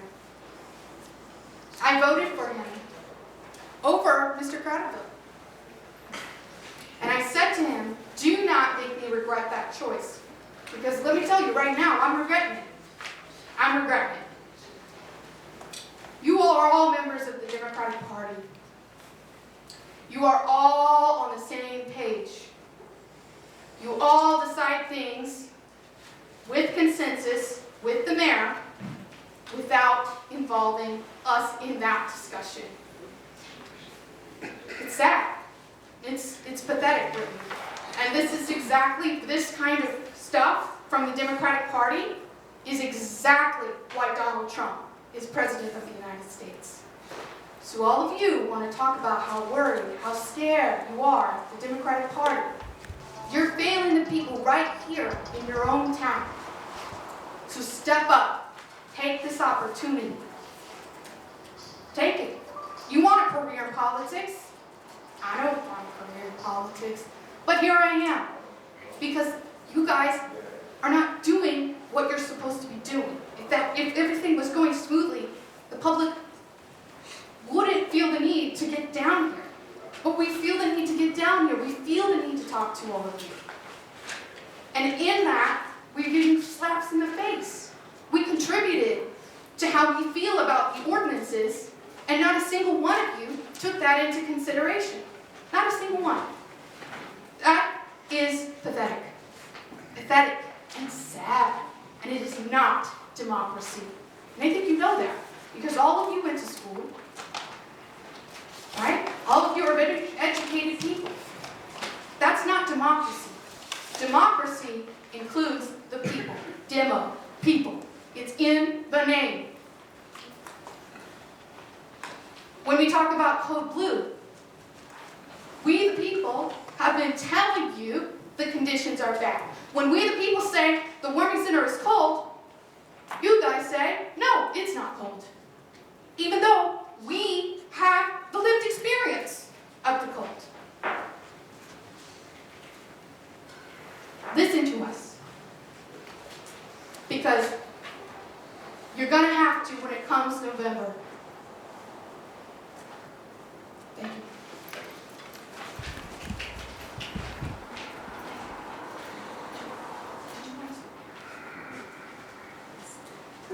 Yes, so Shereen and Cindy again, so I just circled a few things, and I hope I get my whole 5 minutes. So just based on listening to everyone, I guess the first thing I noticed, because I used to live in the town of Raritan before I was evicted, and our meetings are once or twice a month, depending on the type of meeting, so the structure's a little bit different, we have a video and everything. So I noticed at the meeting you guys do things a little bit differently, and I just wanted to comment that everybody in here, I got here late because I was dealing with that emergency of social services and human trafficking. So when I came in, I was trying to hear what was going on. I had a car accident, so I got here and wanted to hear. Mr. Drulis, I just, right when I came in, I just want to be honest with everybody because I don't pull any punches. I'm from New York, I'm Italian, I'm straightforward. I just thought you were a little rude to a few people. I didn't like or appreciate your comments, and I think that should be completely professional at all times, especially in a forum in a setting like this. I don't know if that's normal here, but that never happened in Raritan. And we have, our mayor is super young, he's like 23. I think it's ridiculous. Anyhow, so I just wanted to comment on that because I just think you owe everybody an apology when you make a comment or a snarky or.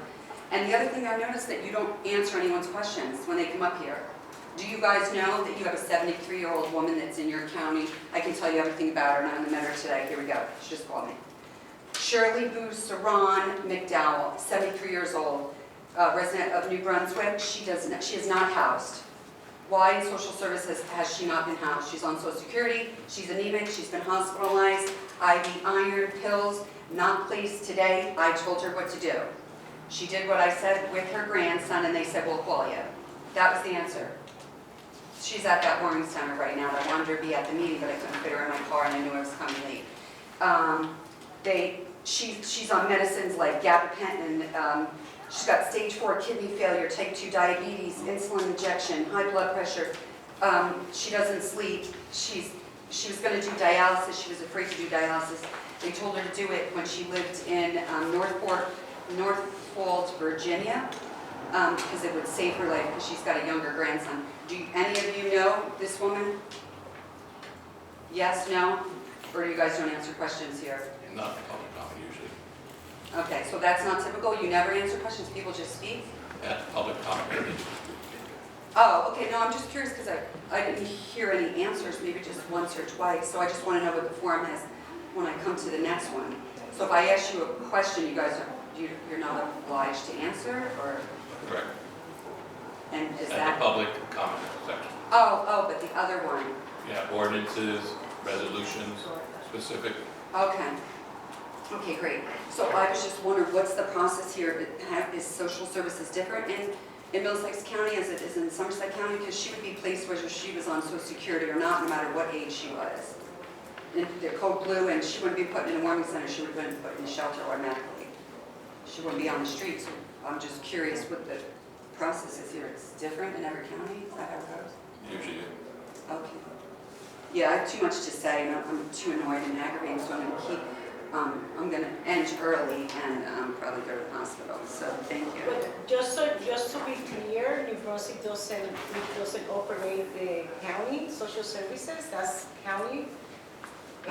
So we don't know how they operate, it's just on our purview.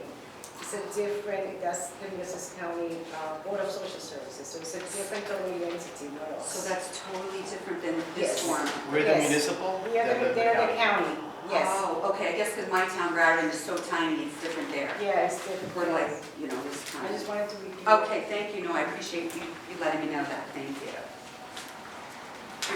Good evening once again, Charlie Prattville, New Brunswick Today. Just for the record, the next homelessness roundtable is on, starts at what time, 10 or 10:30?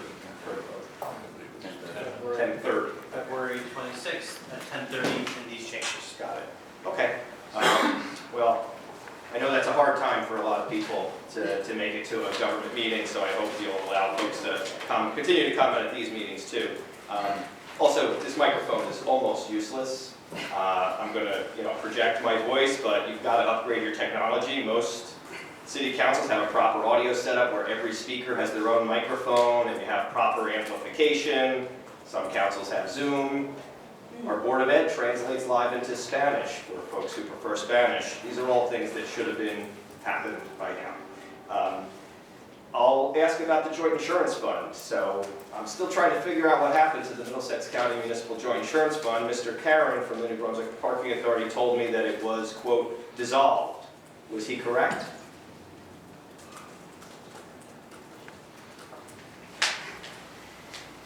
We'll try and get the answer for you for the next meeting. Okay, well, I mean, I know the Parking Authority has a representative here, and Mr. Drulis was also on that board. Could you refer the question to one or both of them to get an Not answer? at the public comment. Okay. I just can't stay here. Suzanne Sikora Ludwig pled guilty to driving while intoxicated. She said previously that she's going to work hard to earn back the trust of the community now that the case has been resolved. Through the chair, does she have any statement about how she's going to earn back the community's trust, or any reaction she'd like to share to this matter being resolved with her own guilty plea? If she is, it'll be after your comments. Okay. I'll take away from your 5 minutes. All right, well, I'd happily yield some of my time to her if she wants to speak, because I've asked that question before and still waiting on the answer. I'm kind of surprised it hasn't been addressed yet, but I hope that, I hope that she will earn back the community's trust, because so far she has not, and she has not addressed directly her misconduct that night. There was a hit and run on our block of Sedan Street Sunday night. 3 vehicles were damaged, plus the perpetrator's Jeep truck was probably damaged too. Whoever was driving it was speeding forward and speeding in reverse.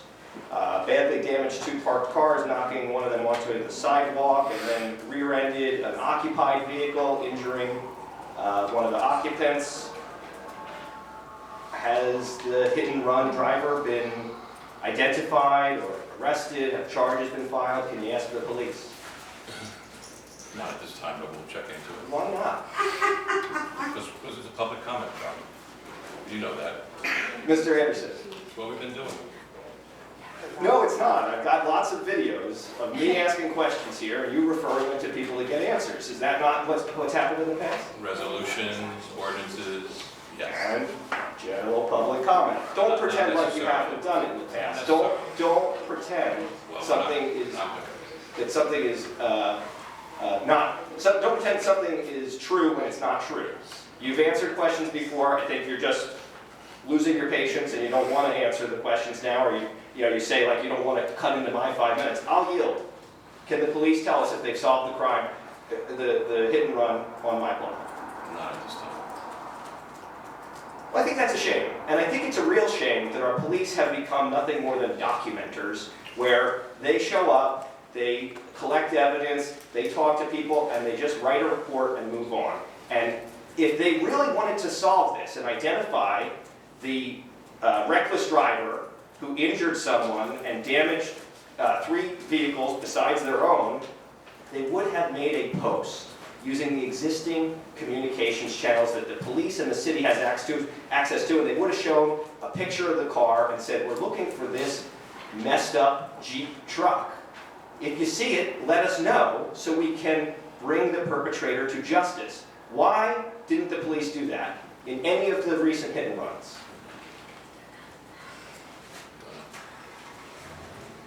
Have you thought about it? Because I brought this issue up before.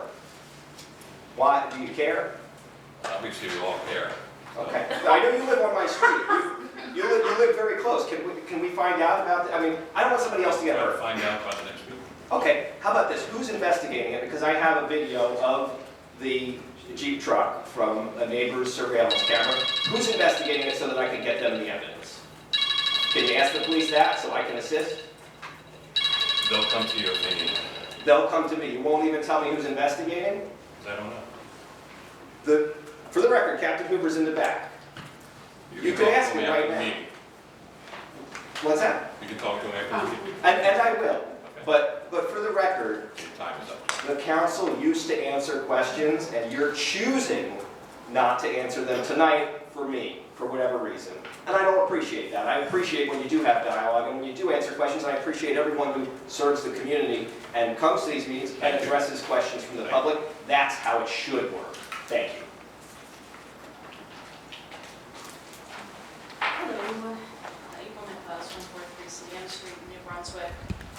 So at a previous meeting back in January, I had asked about the city's plans for using the opioid settlement money, which has come in several installments over the past year or so. And it was said that it was part of the 2025 budget process, would be how it would be determined how that money is put to use. Is there any update on that budget process? At what point during 2025 is the 2025 budget going into effect? Do we get any information or update on that? They're working on it now, so next meeting I'll have. Okay, so at the next meeting, we should expect to have an update on how those funds will be used? Correct. Okay, great.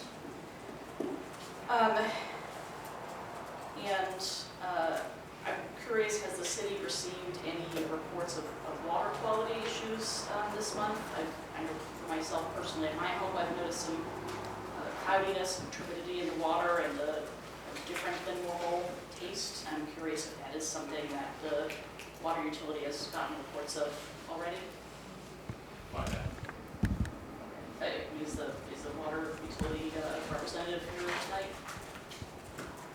There's a lot of representatives here tonight, but we're not answering questions at this time.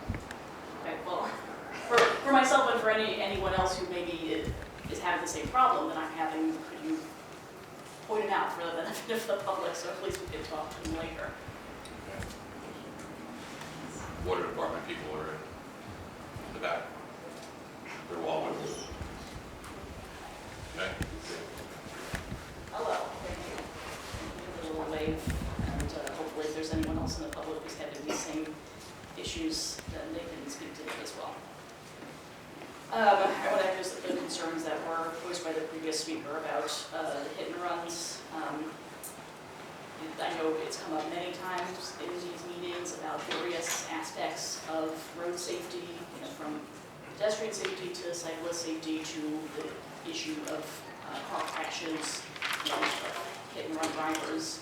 I don't know that we really had much direct engagement on those issues other than saying, yes, it's important, we'll do something, we're doing something, but then what actually is being done to improve on these issues over time. We have them down here getting runs. So no additional insights on that? Not at this time. And then back to the issue of Code Blue, and Mr. Droulis brought up again the homelessness roundtable that happens once a month, and emphasized that that roundtable is really the appropriate place for the public to have a discussion on the issues that are of concern to them.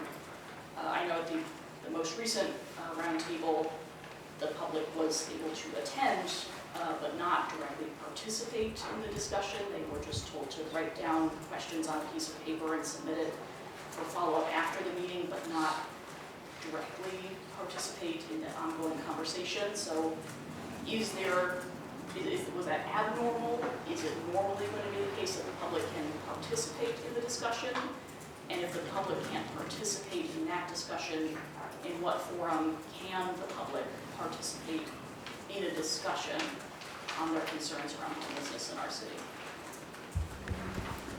You can always call the department and ask. Okay, so will there at least be an answer at the next meeting on that question, or are you putting it on me to ask the department instead of you asking me them? I'll ask, but you can also ask. Okay. I mean, I know there are people in this room again right now who would know the answers to those questions. So, for the benefit of public knowledge, can someone just provide an answer? Because I know there are people sitting in the room right now who know that. Not at this time. It does seem a little inefficient, when there are people who are here right now who could answer the question right now. It would save you time having to follow up with them afterwards and keep notes on things to report back on in future meetings. It would save members of the public time in getting the answers and being able to use that information now rather than waiting in 2 weeks. And it just seems a little bit silly, and it's not always the case. There have been questions and answers and public comment on previous occasions, including on these same matters. Thank you. Hi, yes, Daniel Moore, first question I Moore. had. You already up? Well, so you didn't start my time yet, did you? No. Oh, well, okay, please start it right now. Right. Now, first, I know you can answer this question. Please, Mr. TK Shelby, would you please tell me who your boss is? Mayor? I work for the council, for the mayor, and for the... So is Mayor Cahill your boss? Mayor Cahill's my boss, the council's my boss, and I advise... Okay, thank you very much, because I will be taking matters, like I said, as long with you as well. Please, tell me, and I asked Council Member Rebecca the same thing, please tell me why when Council Member Suzanne Zakor Ludwig is here, when she's not here, that you answer questions, and please look at your video, the both of you. Every time she was absent, the last meeting, how you even gave people extra time, Mr. Anderson, and then to go back to this, who started no questions? Oh, I'm the president now, I'm not going to allow any questions due to whether you like it or not. Please, look at 2022, but please look at it. But like I said, look at yourselves. Please, why? Oh, I know why. Well, like I said, when I said on city council page, I said, wow, is this gonna be the real Mr. Anderson? Or is this gonna be an Anderson that followed the devil leader ever since he became president, where these city council meetings have not been right? Now, I'm gonna speak on due toward to some people, please. Honestly, I don't really speak towards Councilmember Gaskins, but one thing she did say correct at the meeting, and I witnessed it. 211 and other programs, they are offering housing due to where if you have the patience to do it, and I've helped several people, for example, on French Street, due to where what? How New Brunswick Police Department thought I was flirting with a group of guys until what, about 3 months ago, when my brother collapsed over there. Oh, he's your brother? All this time, not knowing it was my brother that I was watching because he has a drinking problem. And what did I say? You got to distract yourself or get away from your location. Did Board of Social Service answer my questions? Get him away from here? They put him near Rawway, somewhere near Rawway, where he can't even walk nowhere to a bar. But I'm going to say, due to where the county are building houses and all, it follows the same rule as Code Blue. You got to be in a certain time, less drinking, less drugs, and once you sign up for it, due to where you're put on Motel 6 at Route 18, you pass that, then that's when they've been putting people in the condos in Edison. First it was Woodbridge, Perth Amboy, then like I said, they're offering people. But for example, I'm going to speak on the county. At least 3 years ago, that was with Townsend Street. It was freezing cold out there. The city council had emergency money from COVID-19, where I was a witness. They went over there and offered them people to put them in a hotel. It was so cold. Some of these people, they don't want help.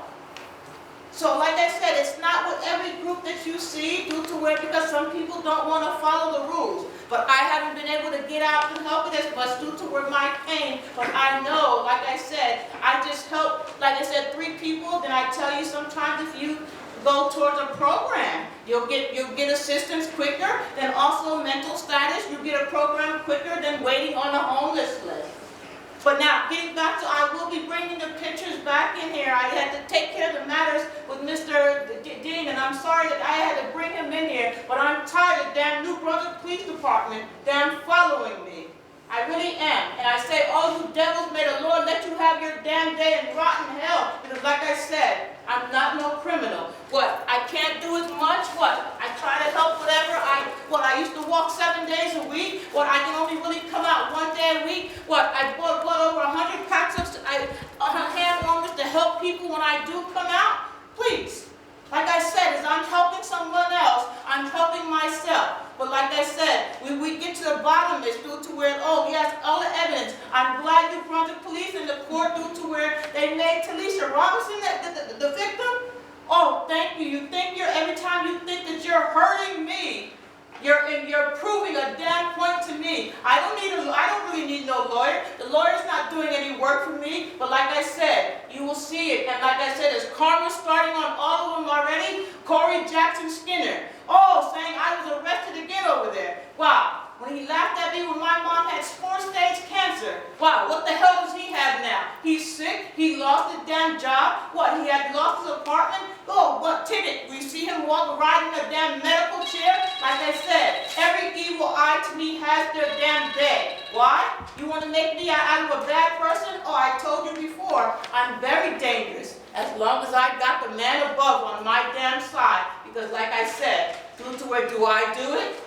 But like I said, out of all the evidence, let's get it on. Believe me, and like I said, I will be writing an article against you, Mr. Shammy, as well. Anybody else? So I'm going to stand Shree. I'm sorry, there's only one time up. Oh, okay.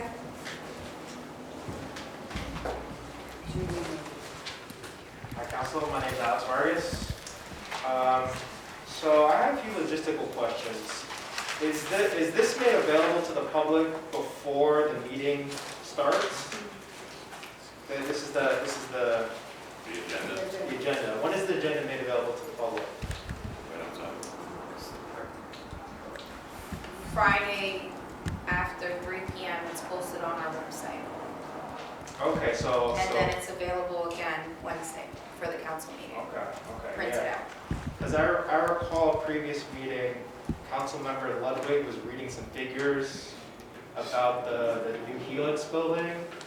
And I had never seen those figures. I don't know where those figures came from. And I wanted to be respectful to Councilmember Ludwig, you know, because those figures are there for a reason. They're supposed to be presented to the public for the point of making the decisions that are done here. And do you remember what figures I'm referring to, Councilmember Ludwig? Yes, I was talking about pilot. When were those figures made available to the public in relation to that meeting? I'm not sure if that was attached to.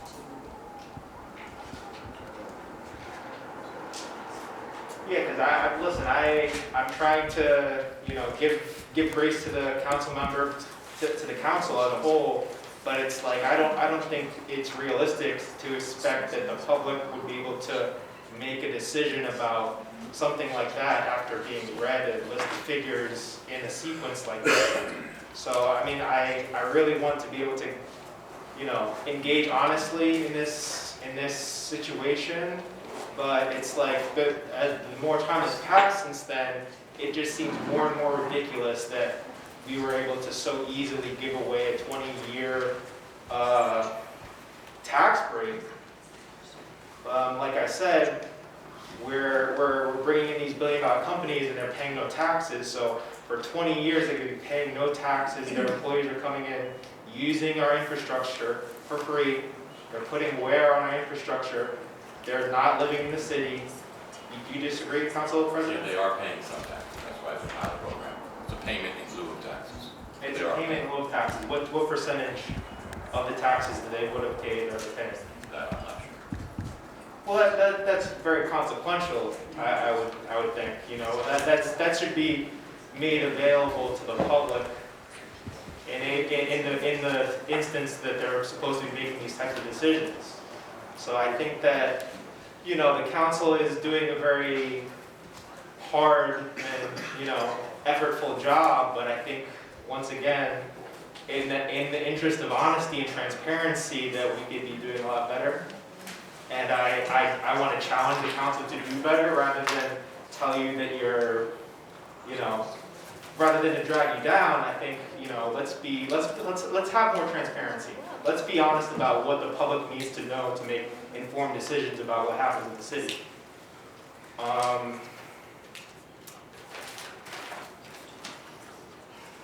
So when it comes to policing, is there like a complaint process for misconduct? What is the process?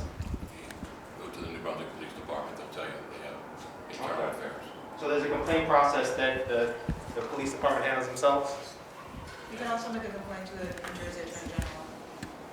Okay, because I think we've heard from a person who has had a complaint several times that it seems like she's not progressing, and it just seems like it's the aggression is continuing. So I'm wondering if there is even a process in place. Like, I've lived in New Brunswick, and luckily for me, I haven't had significant issues with the police, but I know so many people who have had significant issues. So I think it's time that we investigate how we're going to resolve these issues, because, you know, there's an issue of police brutality when it comes to the transit police, for example. Oh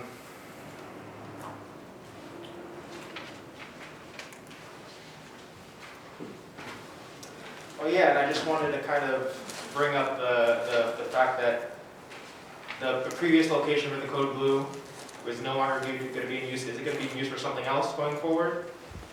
Do you know anything about that? I don't know anything about that.